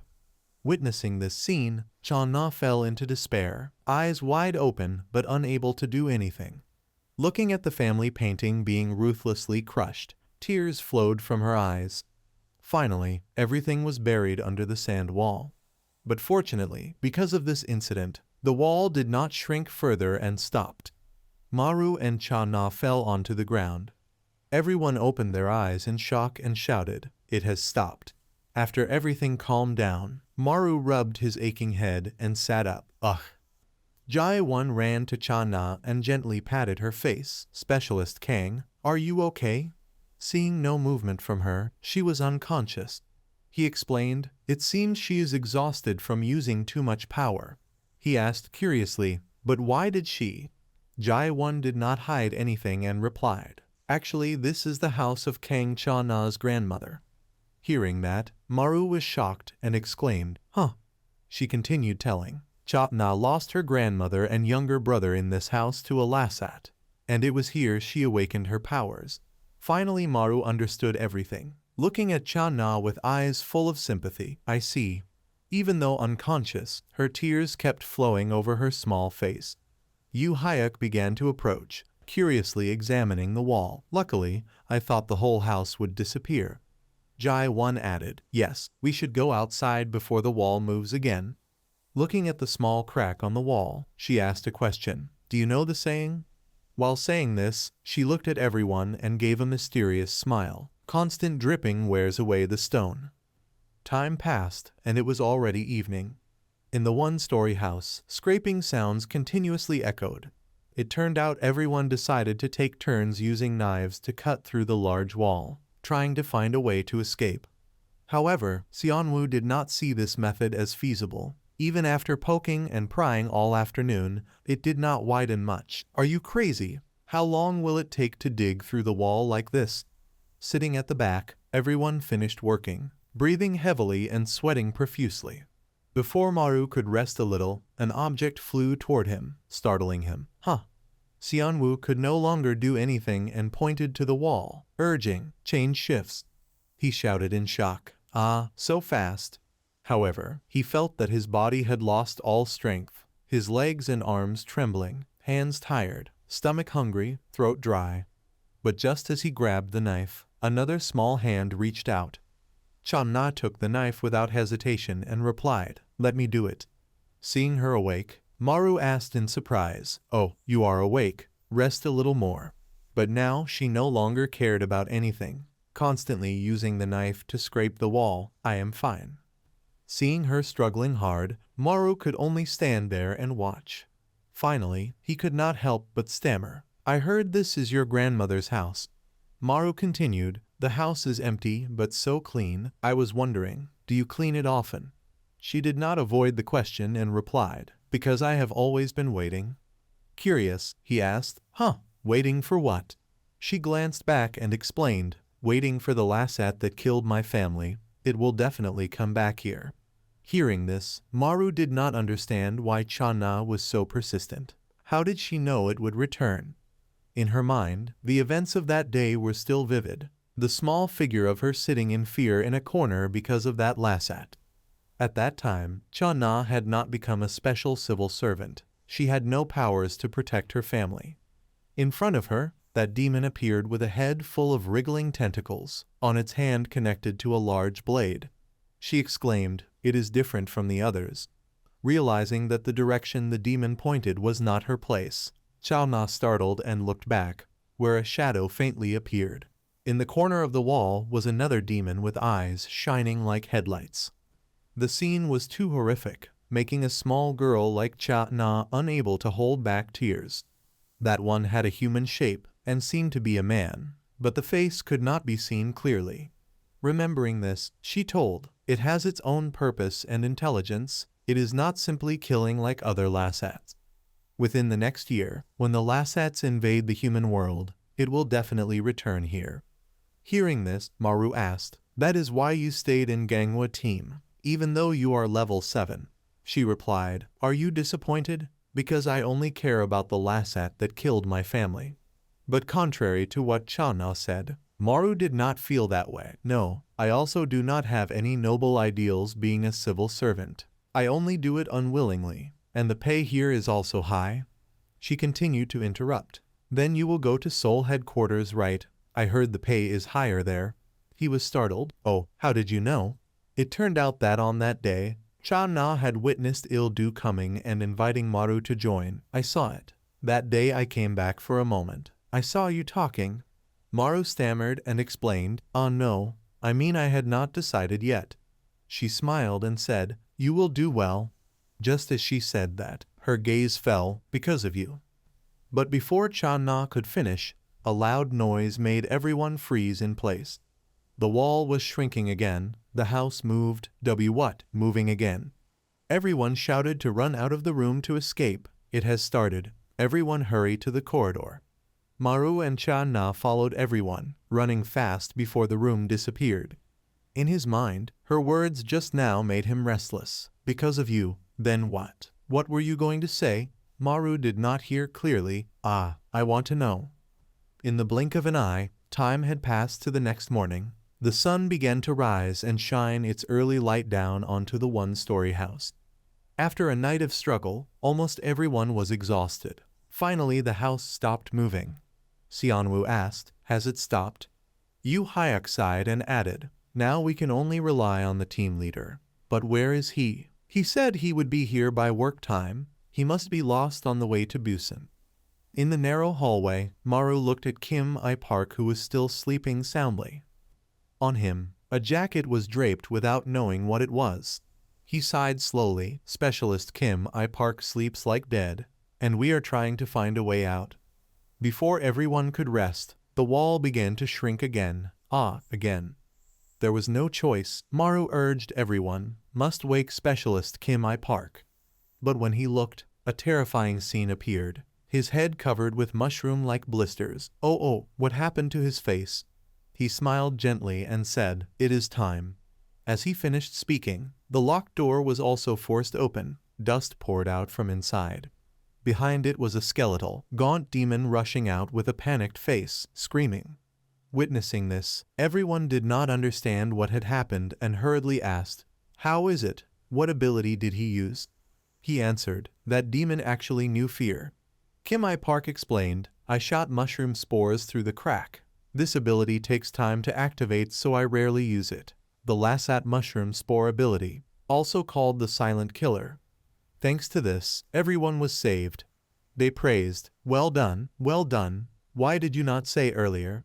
He smiled and replied, "Sorry." Before they could rejoice, Xianwu with a worried face interrupted, "Leave that for later, look." At that moment, the skeletal demon stood crying with its body covered in mushrooms, calling, "Father." Hearing the call, from inside the door, numerous hands reached out. It turned out not only one demon but a large number of demons like it, mouths continuously moaning, all alone. All of them turned sharply toward Maru's group as if wanting to devour everyone. Their number was vast, charging together, shouting, alone. Witnessing this horrific scene, Maru was scared to the point his mouth twisted. What is this? It is not the reclusive Lassat alone, but a Lassat with many children. Not only that, all of them were not level 2 but level 7 demons, a whole pack of level 7 Lassats. How could we fight them? How could we fight them? The demons, in an incredibly large number, charged straight towards Maru's group. All of them shouted in horror, "They are coming." Seeing the chaotic situation, Chatna stepped forward to remind, "I'm handling this, everyone stay calm." While she rushed forward to fight, Yu Hyuk was not idle either, immediately forming a circle seal. "I'm using it, the Lassat ability."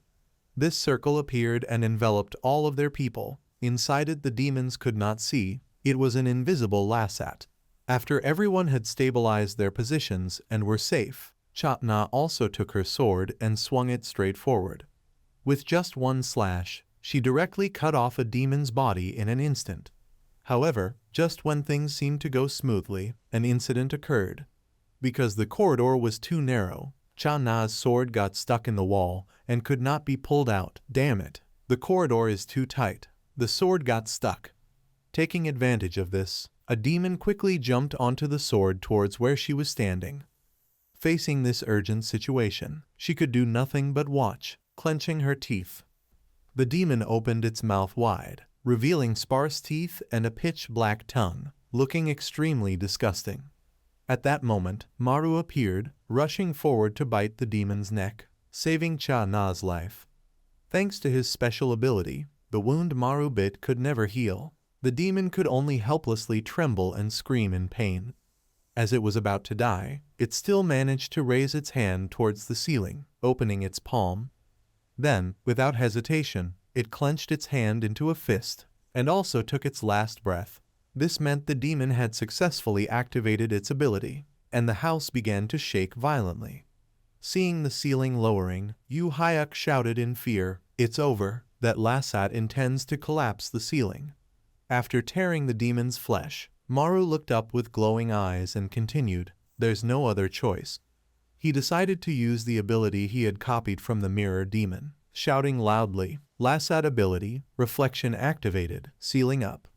Although he said this, Maru still had to use his hands to hold up the ceiling and could not lift it immediately.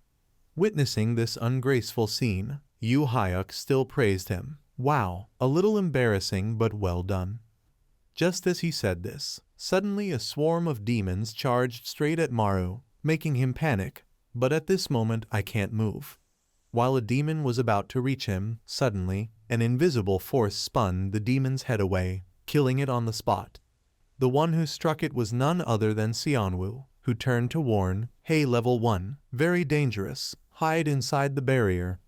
Before he could finish speaking, Maru shouted, "Hey, wait, take care of yourself first." As soon as he said this, a demon approached from behind Xianwu, biting his shoulder strongly, making him grimace in pain. Ugh. Around Xianwu, numerous smaller demons advanced, some biting arms, some legs, an overwhelming number. Damn it. At the most dangerous moment, a series of flashing attacks shot out from somewhere, piercing a demon's head. That attack came from a giant spider, which had somehow been standing over Xianwu with glowing yellow eyes. The one controlling it was Jai One, who seemed useless before, but now showed its true power. Yu Hayek urged, Jai 1, Xianwu, help Kang Cha-na quickly. We must protect Han Maru. Back to Cha-na, she continued to slash demons relentlessly. Although killing them was easy for the group, the problem was their sheer number. No matter how many were killed, they never ended. While everyone fought fiercely inside the barrier, Maru still stood holding up the ceiling. Not only was he working, Yu Hayek also did his part, creating a protective layer, both exchanging glances. The new atmosphere became awkward. Ahaha, she fights so cool. Yes, we are not hiding here out of fear, it's defense. At the same time, behind, Jai 1 used her observation ability to check the situation and noticed something strange. She curiously said, Strange? Why do Lasats keep coming out of that room? Maru replied, Then. Without wasting more time, he quickly dashed outside the barrier, rushing to the door, making Yu Hayek startle. What is he going to do? In front of Maru, Cha-na and Xianwu were still standing there, fiercely killing demons without stopping. He shouted at them, Let me into the room now. Hearing this, both of them glanced at each other. They didn't ask more questions and trusted him, directly opening the way for Maru to enter the room. After a strenuous movement, Maru finally jumped straight through the door into the room with the densest sandstorm. The space inside was suffocatingly thick, limiting his vision. Observing carefully, he was shocked, exclaiming, What is this? Inside, countless demons stood in a long row facing a corner. It turned out that the real demon was huddled in the corner, with red threads connecting it to other demons. Seeing this, Maru angrily cursed, You bastard! You only dare to hide in the room and send your clones to fight, coward. As he spoke, the demon began to react, its body deformed, spawning multiple heads. To prevent it from doing that again, he decided, raising both hands to the sky, then, from above, creaking sounds echoed, accompanied by thick dust. Immediately, Maru pressed down, wanting to use the ceiling to destroy it. No escape. As the demon looked up, the ceiling fell straight toward it. It curled up motionless. Time was tight. Maru rushed to the only exit. The ceiling lowered more than halfway through the door, yellow dust blurring vision. At that moment, Maru felt hopeless, clenching his teeth. Suddenly, two familiar figures appeared by the door, waiting. They were Xianwu and Cha-na, both stretching their hands to him, shouting, Han Maru, jump! With their help, he gained strength, reaching out and leaping outside. Finally, Xianwu grabbed Maru's hand tightly, without hesitation, pulling him from the pit in an instant. As he jumped out, the ceiling collapsed, crushing the demons inside. Seeing the horrifying scene, Maru couldn't believe he survived, breathing heavily. Everyone raised their hands in joy. Done. Jai 1 and Yu Hayek ran to Maru, praising him. Your reflection ability is amazing, Han Maru, very different from when you fought the Lasat on the mountain. Maru laughed shyly, ha ha ha, right, don't praise me too much. Although everything was resolved, Cha-na still felt no joy, her eyes full of regret. She looked at her house filled with memories with her grandmother and brother. Now there was no one left. The scene appeared in her mind when she happily ate with everyone. Behind, Maru quickly noticed this abnormality, looking at Cha-na, thinking, Specialist Kang Cha-na. Thinking this, he put his hand on his forehead. As the mirror shard gradually disappeared, the Lasat was dead. She need not worry anymore. Maru's gaze focused on the demon's corpse on the ground. Then, without hesitation, he bent down, tearing its arm frantically, making Yu Hayek step back in fear. Ugh, what are you doing? After consuming the monster's flesh and absorbing its power, Maru stood up, wiping blood from his mouth. Fortunately, after finishing, the surrounding sand still lingered, not fully disappeared. Luckily, there's still smoke in the house. I can use it. Maru then used his ability, gradually pushing the wall aside. The floor widened back to normal in no time. Not stopping, he ran to pull the rest of the walls open. But it was too late. The sand had disappeared. Maru's hands trembled on the wall, thinking, slightly moved. Just a little more, just one. Unable to bear it, Cha-na stepped forward, touching his hands to stop him. Enough. She smiled. Thank you. Then she looked at her familiar house where she had lived with her grandmother for so long. The house's roof was now destroyed, sunlight shining directly inside. The family portrait of 3 people remained intact. Later at the headquarters, everything fell silent. Diokman had completed training in Busan and returned home with a gift. I'm back. But when he entered, the office was empty. No one around. Busan's specialty cake. Huh. Surprised, Diokman removed his glasses, wondering, I worked hard to buy this. Where did everyone go? He went to another room in the headquarters to ask, is anyone here? Asking several times without answer, Diokman decided to open the door to check. At that moment, his phone rang. He quickly answered, long time no see, Chief. What's the matter? On the other end, Ildu replied, I asked Hanmaru to transfer to headquarters, but he refused. I came to ask why. Facing this, Diokman seemed to understand, staring inside, stammering, it's about. Inside, Jaiwon and Chana were sleeping peacefully on the main bed after a tiring day. On a makeshift mat on the floor, Maru, Seonwoo, Yu Hyuk, and I Park also rested after the fierce battle, clearly becoming close like a family. Perhaps he had grown accustomed to the Gangwa team. From the front, suddenly a sharp slash shot forward like lightning. Immediately after, Maru's body was cut into pieces along with a loud scream. Han Maru. 7 hours earlier, Maru was on his way to work, yawning repeatedly. He walked slowly while complaining. When I was an unemployed student, I didn't know. Going to work is really tiring. My energy hasn't recovered from the battle with the closed-off Lasat yet. Just as he thought this, the sound of an engine suddenly rang out, making him startle and stop, turning his head to look. Behind Maru, a pure white luxury car was slowly approaching. When the car window rolled down, he was surprised to see the driver was none other than Seonwoo. He remembered the previous moment in the house with the closed-off demon. It was Seonwoo who reached out to save him in an instant. Han Maru, get in. Encouraged by this illusion, Maru waved and greeted, good morning, may I ride with you? But Seonwoo's attitude remained the same, his eyes full of disdain as he gritted his teeth and barked, get lost. With that, he drove his luxury car away, leaving Maru standing there furious. This guy is really thoughtless. At that moment, a familiar voice sounded, making him stop in surprise. Without noticing, Yu Hyuk had appeared, saying, jealous, a fancy car. Yet a new public officer already drives a luxury car. Isn't that a bit weird? He stepped up to Maru and continued, your rookie attitude is poor. Right, Maru replied, yes, and the personality is strange too. He nodded, right. Yu Hyuk laughed mockingly. Really, no matter how handsome, rich, or smart, if the personality is bad, it's all ruined. Surely no friends. They both laughed to console themselves, but inside they thought differently. Ahaha, I also have no friends. This sense of failure envy Seonwoo too much.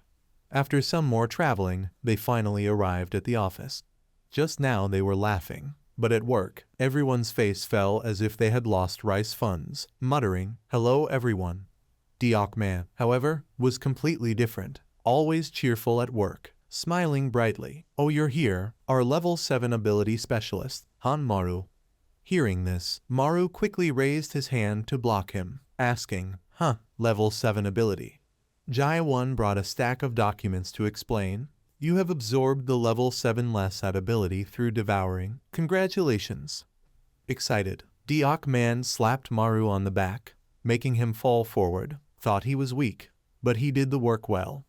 Receiving such enthusiastic praise, Maru couldn't believe it was real, thinking, whoa, being recognized by the team is really joyful.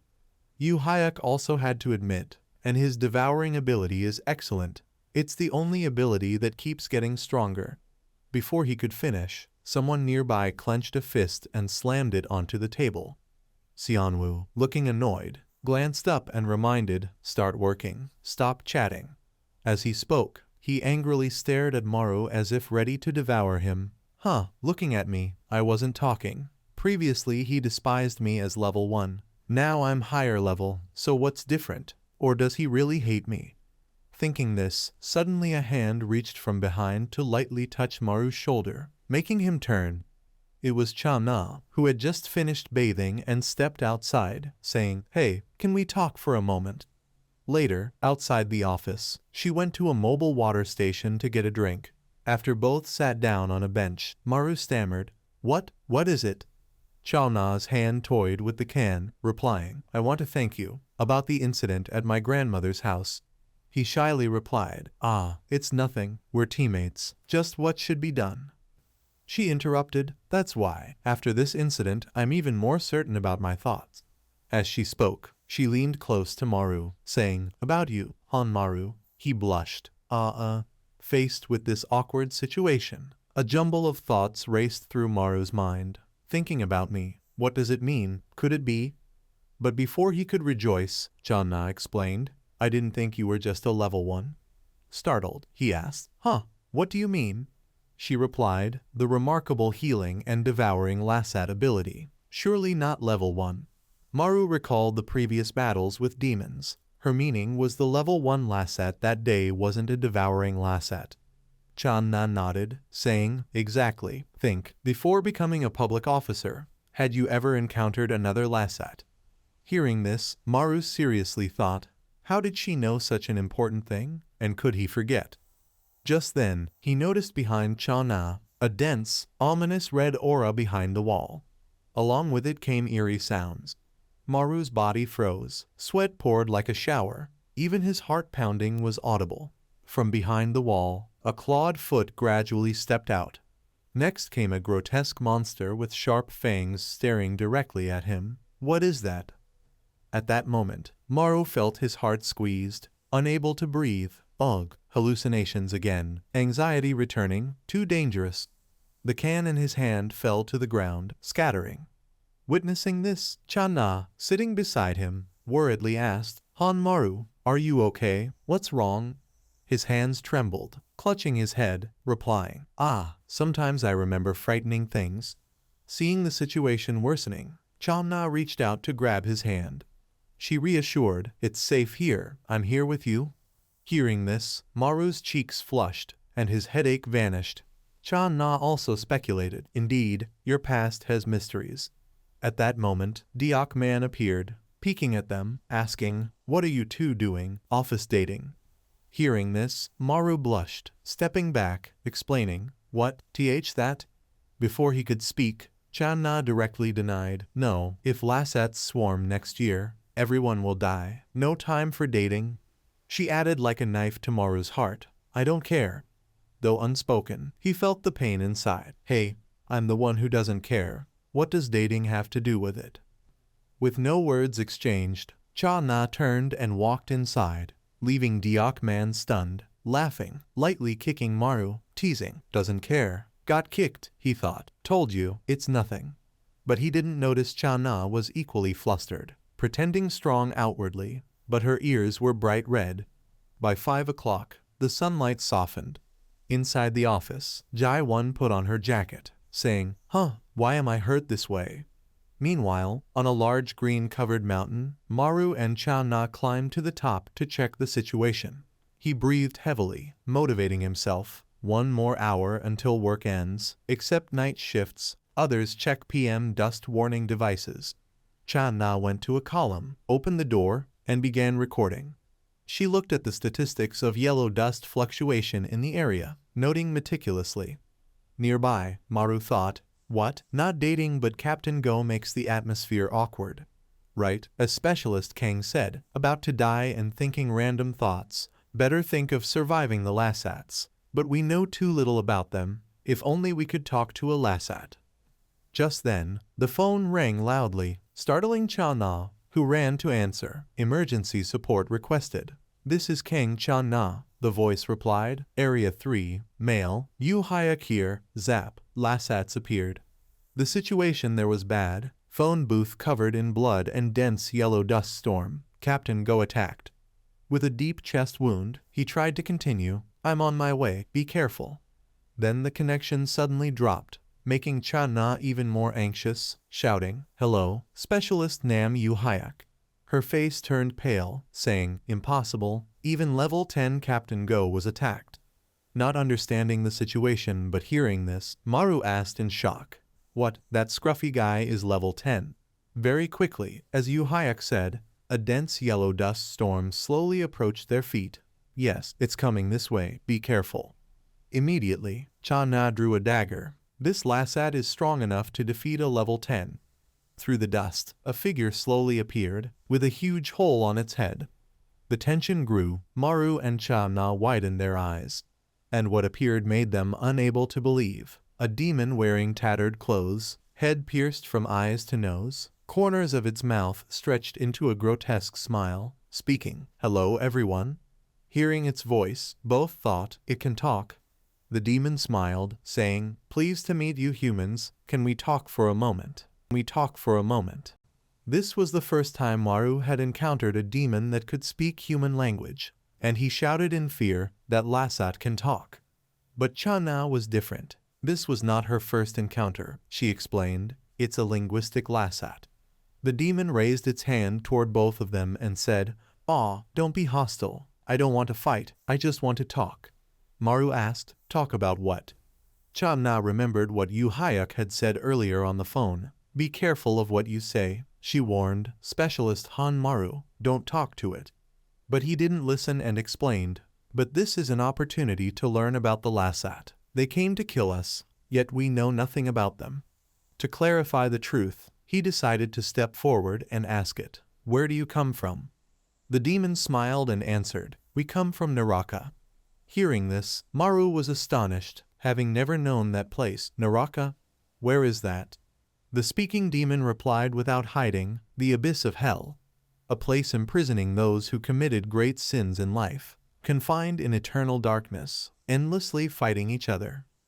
Hearing this, Maru recalled the scenes he had dreamt of before, of himself standing in a dark hell where demons tore each other apart while alive. He couldn't control himself, sweat pouring, eyes wide, stammering, "So that means, the Lasat, could it be?" The demon revealed a secret, Lasat were once humans.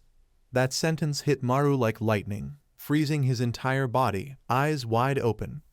Beside him, Cha-Na was equally shocked, face revealing astonishment. In Maru's mind, images appeared of him tearing apart the flesh of demons and swallowing it. "No, impossible, Lasat were once human, ugh, then the things I ate."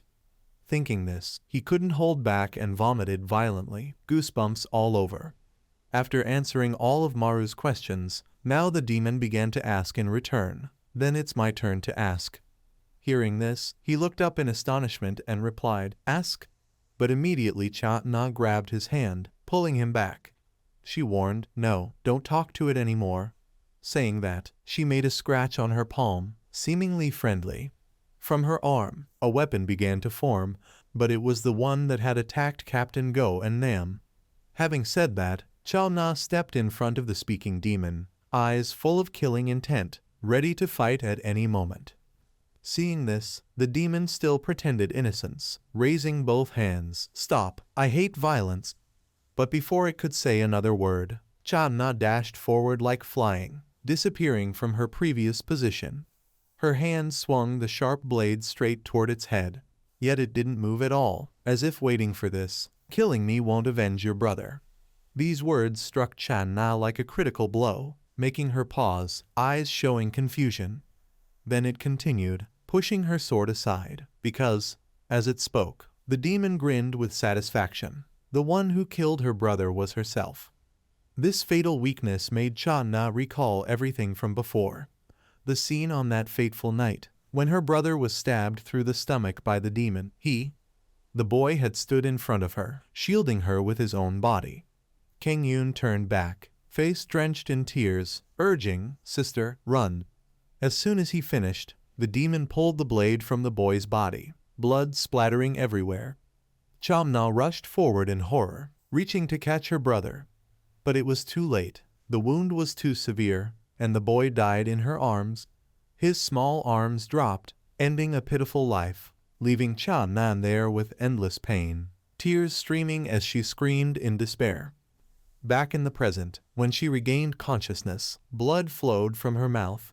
She collapsed to the ground. The demon continued, He died protecting you. As the older sister, you should have protected him." Witnessing this, Maru couldn't bear it anymore and ran over, shouting, "Specialist Kang." When he reached her, she had collapsed into his arms with a fatal wound in her chest. The wound was right at her heart. Breathing labored and weak. "What's going on?" Heart stabbed. But he couldn't see how it attacked. How did it strike? Maru saw nothing. Could its power be words, attacking with speech? Without wasting more time, the demon continued toward Maru, using words to distract him. "Now let's continue our conversation." Ignoring the poor girl who cries daily for her dead family, he interrupted, "No." Maru's expression darkened, fists clenched, shouting, "Shut up." He went mad, striking directly at the demon. "Don't underestimate Specialist Kang Channa's pain." With that, he delivered a blow to its face before it could react. Blood gushed from its mouth. Its body fell to the ground, sand flying. Not stopping there, while it was still inattentive, Maru clenched his fist again and leapt from behind. But before his fist could strike, the demon turned and said, "Pathetic, kicked by a woman, that's why." Maru froze, thinking, my body can't move." And in a blink, something shot straight at him, too fast to see. Once clear-headed, Maru realized his heart had been pierced. Something had stabbed him. Blood gushed from his mouth, as if the pain of heartbreak. Finally, he understood the demon's purpose, aiming at emotional wounds to make humans negligent. Not a time to be mentally vulnerable. Thinking this, he looked at Channa still lying motionless on the ground. He had never felt romantic feelings for her, only admiration for Specialist Kang as a strong and admirable senior. Suddenly she looked at him regretfully, tears flowing with trembling voice, "I'm sorry." At that moment, Maru's nose stung, eyes wide open. Then pain from his heart struck, making him cough violently. Blood gushed from his mouth again, staining the ground. Ugh! Aftershock of a mental attack. While Maru sat there, the demon grabbed a large stone, emotions making humans weak. As it spoke, it raised the stone above his head. "I've never felt this as a human," he exclaimed. "Oh no, I can't move." Before striking Maru, the demon bent down beside him and said, "Why not answer? Mute now."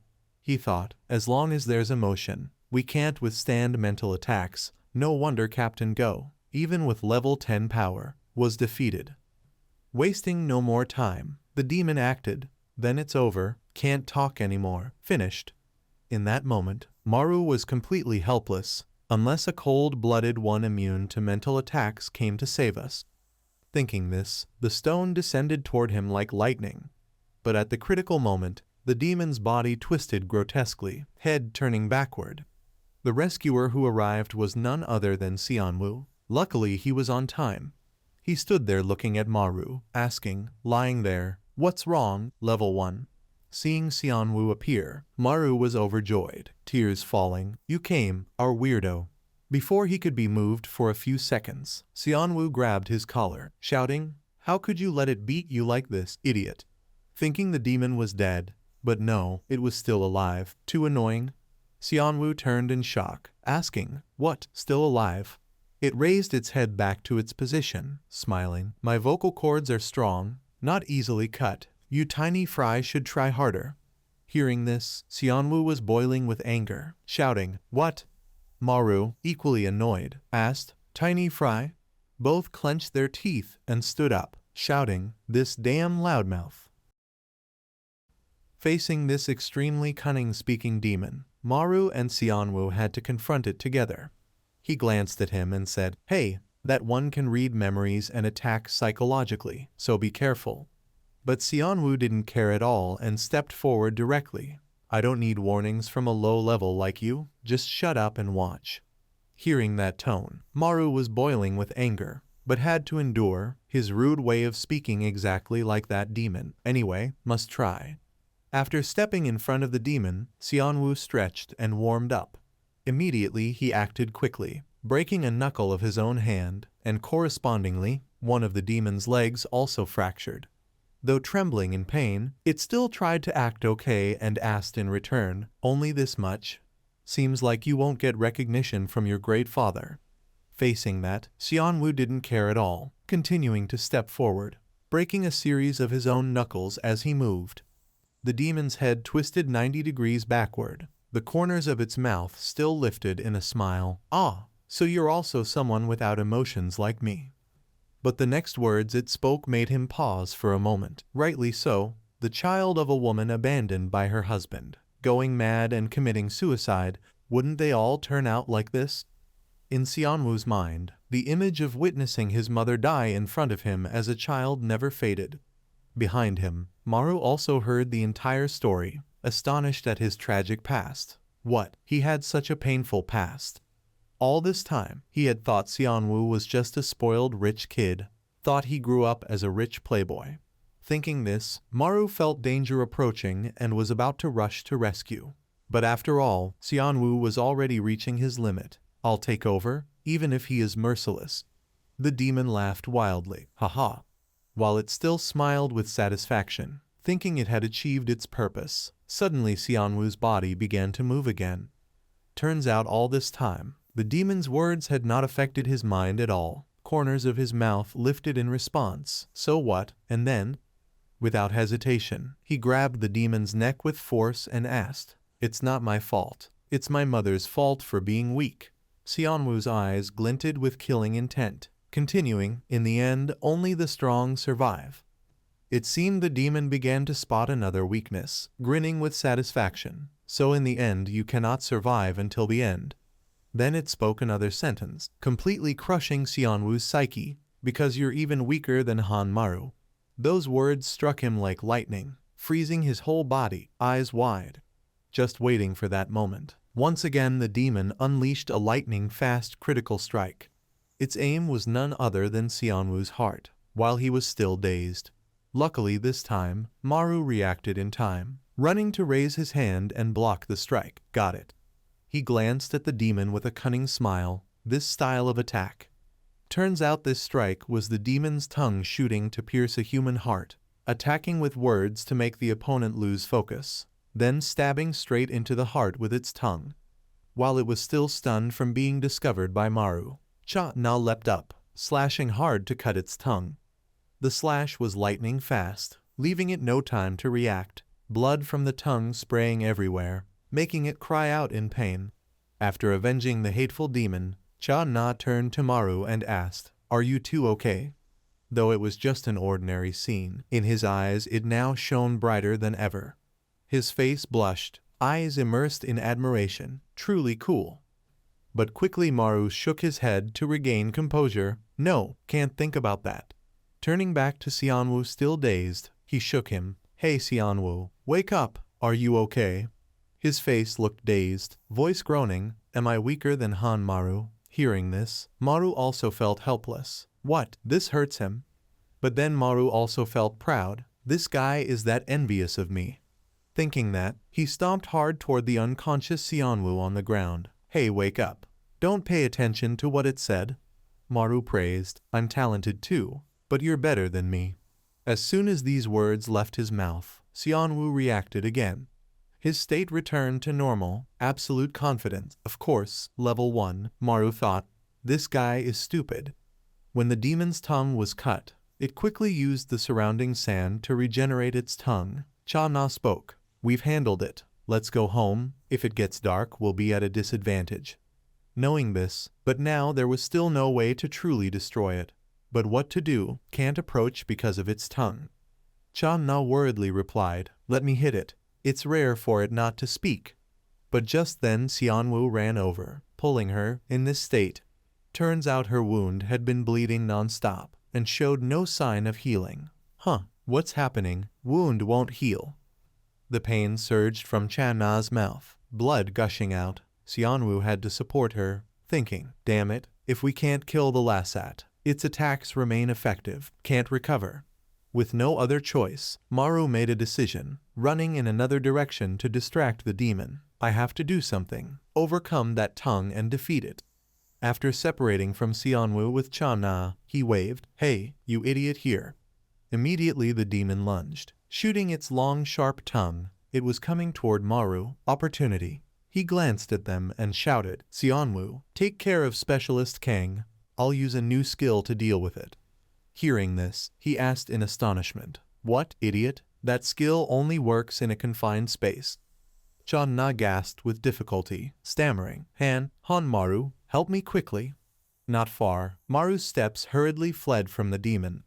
Close behind, the demon still crazily chased. Its long tongue continuously slashed anything in its path. Things increasingly went beyond Maru's expectation as he couldn't find a confined place. No building nearby, can't run into residential area.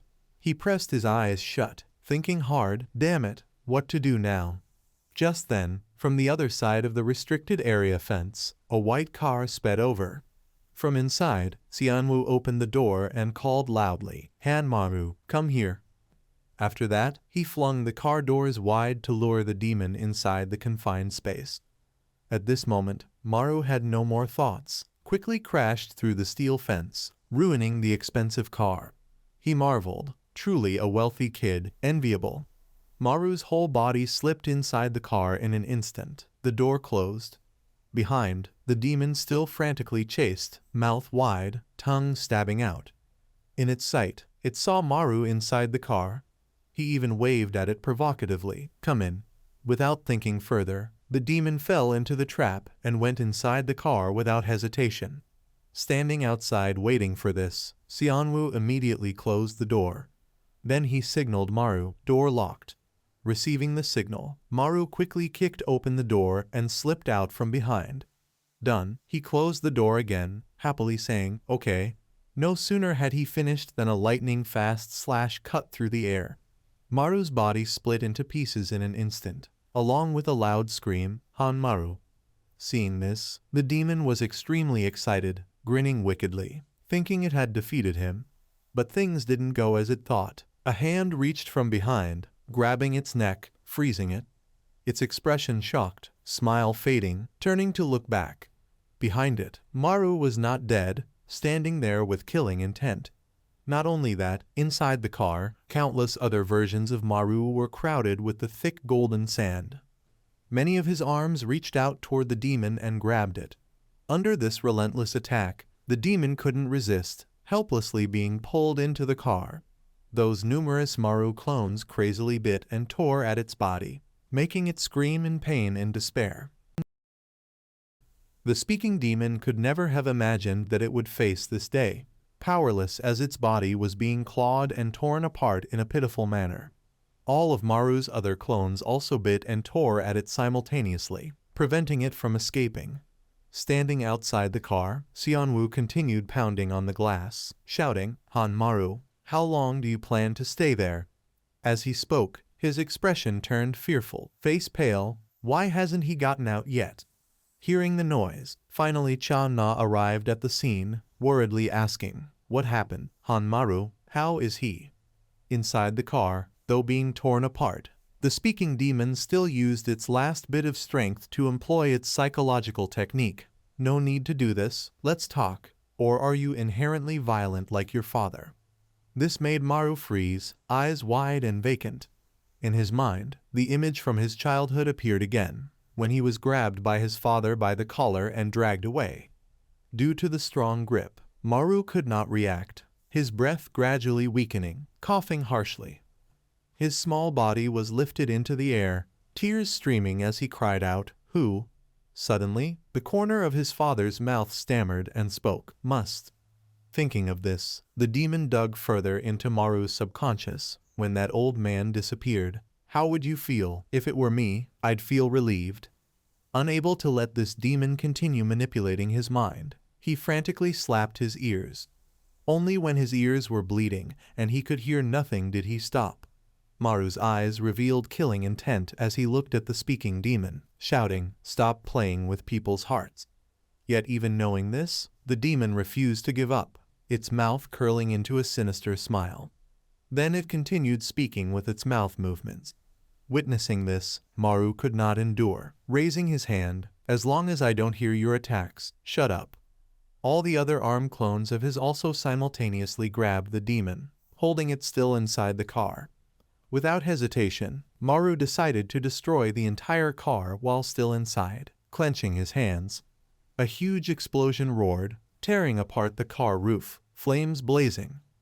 Outside, Cha-Na was horrified by the scene, rushing forward, shouting, "Stop!" But immediately, Xianwu grabbed her and pulled her back to prevent her moving aside. When the fire contacted the fuel, an even larger explosion occurred, sending shockwaves outward. The car was crushed, blood gushing out, staining a wide area dark red. Cha-Na could also feel the golden sandstorm dissipating, indicating that the demon had died, the yellow smoke disappearing. She could not believe what she saw. The car wreck remained still, and Maru was nowhere in sight. Her face showed fear as she tried to pull the car aside to search. Must quickly get Maru out. But seeing the car wrecked like that, Xianwu felt there was truly no chance left. Too late. At this point he's dead. Cha-Na shouted angrily, "No, Maru has a different recovery ability from ordinary people." Even with her hands scratched and bleeding, she continuously pulled away the car debris. If she could get him out before the smoke vanished, he would survive. Watching her refuse to give up, Xianwu began to feel unsettled. With no more time to think, he finally decided to step forward to help Cha-Na rescue Maru. He forcefully yanked the car debris, thinking, "Damn it, he's bending his own body, this idiot."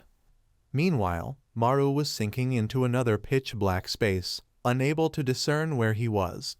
Though conscious, he could not open his eyes, sitting still. "What? My body feels numb. That noisy Lassat is nowhere. Did I defeat him?" Then in his mind appeared the image of when the demon tried to say something, but what was its final word? To clarify, Maru began reconstructing the demon's mouth movement, "myself." Its final words are letter 1 EAFC Sao. The demon spoke to Maru, "Found you, remember your mission." The more he heard, the more confused he became, not knowing what the demon meant. Mission, what does it mean? While Maru's eyes were still dazed, the demon suddenly screamed, "Wake up!" Those words snapped him back to reality, eyes wide, crying, "Who?" Looking at his own body, Maru felt something inside his stomach trying to burst out. In the blink of an eye, a hand with sharp claws pierced through his stomach, staining his white shirt dark red. It carried a grotesque shape. After piercing his stomach, it began creeping toward him with its two glowing eyes. On its shoulder, there was also a mouth with sharp fangs, a long tongue constantly flicking. Seeing this demon, Maru trembled, drenched in sweat, asking himself, "What is this?" Just then, the grotesque thing bent down, facing Maru directly. Not only that, it could also speak softly, "Do you remember me?" Facing that, he was scared pale, not daring to utter a word. Only now did he realize, this is the thing he had encountered as a child. This demon emerged from the golden dust and approached him on all fours. Its face was different from other demons, eyes like human eyes. Witnessing this, Maru shivered, hiding behind his father, urging, "Dad, a monster, we have to run." But he didn't, instead grabbing Maru by the collar and lifting him up. His face looked terrifying, eye sockets deep, speaking, "No, from now on you must fight it." Maru, scared to tears, asked, "Why? Why is it like this?" He answered, "You must acquire its special Lassat ability, then you can enter hell." Before Maru could react, he straightaway threw him in front of the ferocious demon. Maru's whole body was too scared to sit up, only daring to glance forward, tears and snot streaming. There, the monster waited, mouth full of fangs lunging like a moth to flame. Outside, Xianwu did not hesitate to break a finger of his own, thinking, "Still a little smoke I can use." Luckily, thanks to this ability, the entire hard shell of the car was stripped away. Done, he moved forward, peeking inside to search for Maru. But the scene left him completely despairing. Maru lying there curled up, body deformed, blood continuously flowing. Facing the teammate who had been at his side, now motionless, Cha-Na and Xianwu temporarily did not know how to react. His broken fingers trembled in pain. Too late, the golden sand needed for recovery had vanished. He turned away, suppressing the overwhelming emotions within. Cha-Na had not given up, sitting beside Maru's body, holding his hand, calling, Maru, can you hear me?" As soon as she spoke, his arm reacted, grasping her hand tightly. Immediately after, something even more astonishing occurred. A golden sand stream rose from nowhere. Impossible, impossible. It turned out the sand was emerging from Maru's nose and mouth. This human-generating golden sand, just like a lassat. When exposed to the golden dust, Maru's broken arm quickly restored. His broken leg also healed, returning to its original shape. Maru's entire body was being regenerated as fast as possible, along with the golden dust continuously streaming from his mouth, streaming from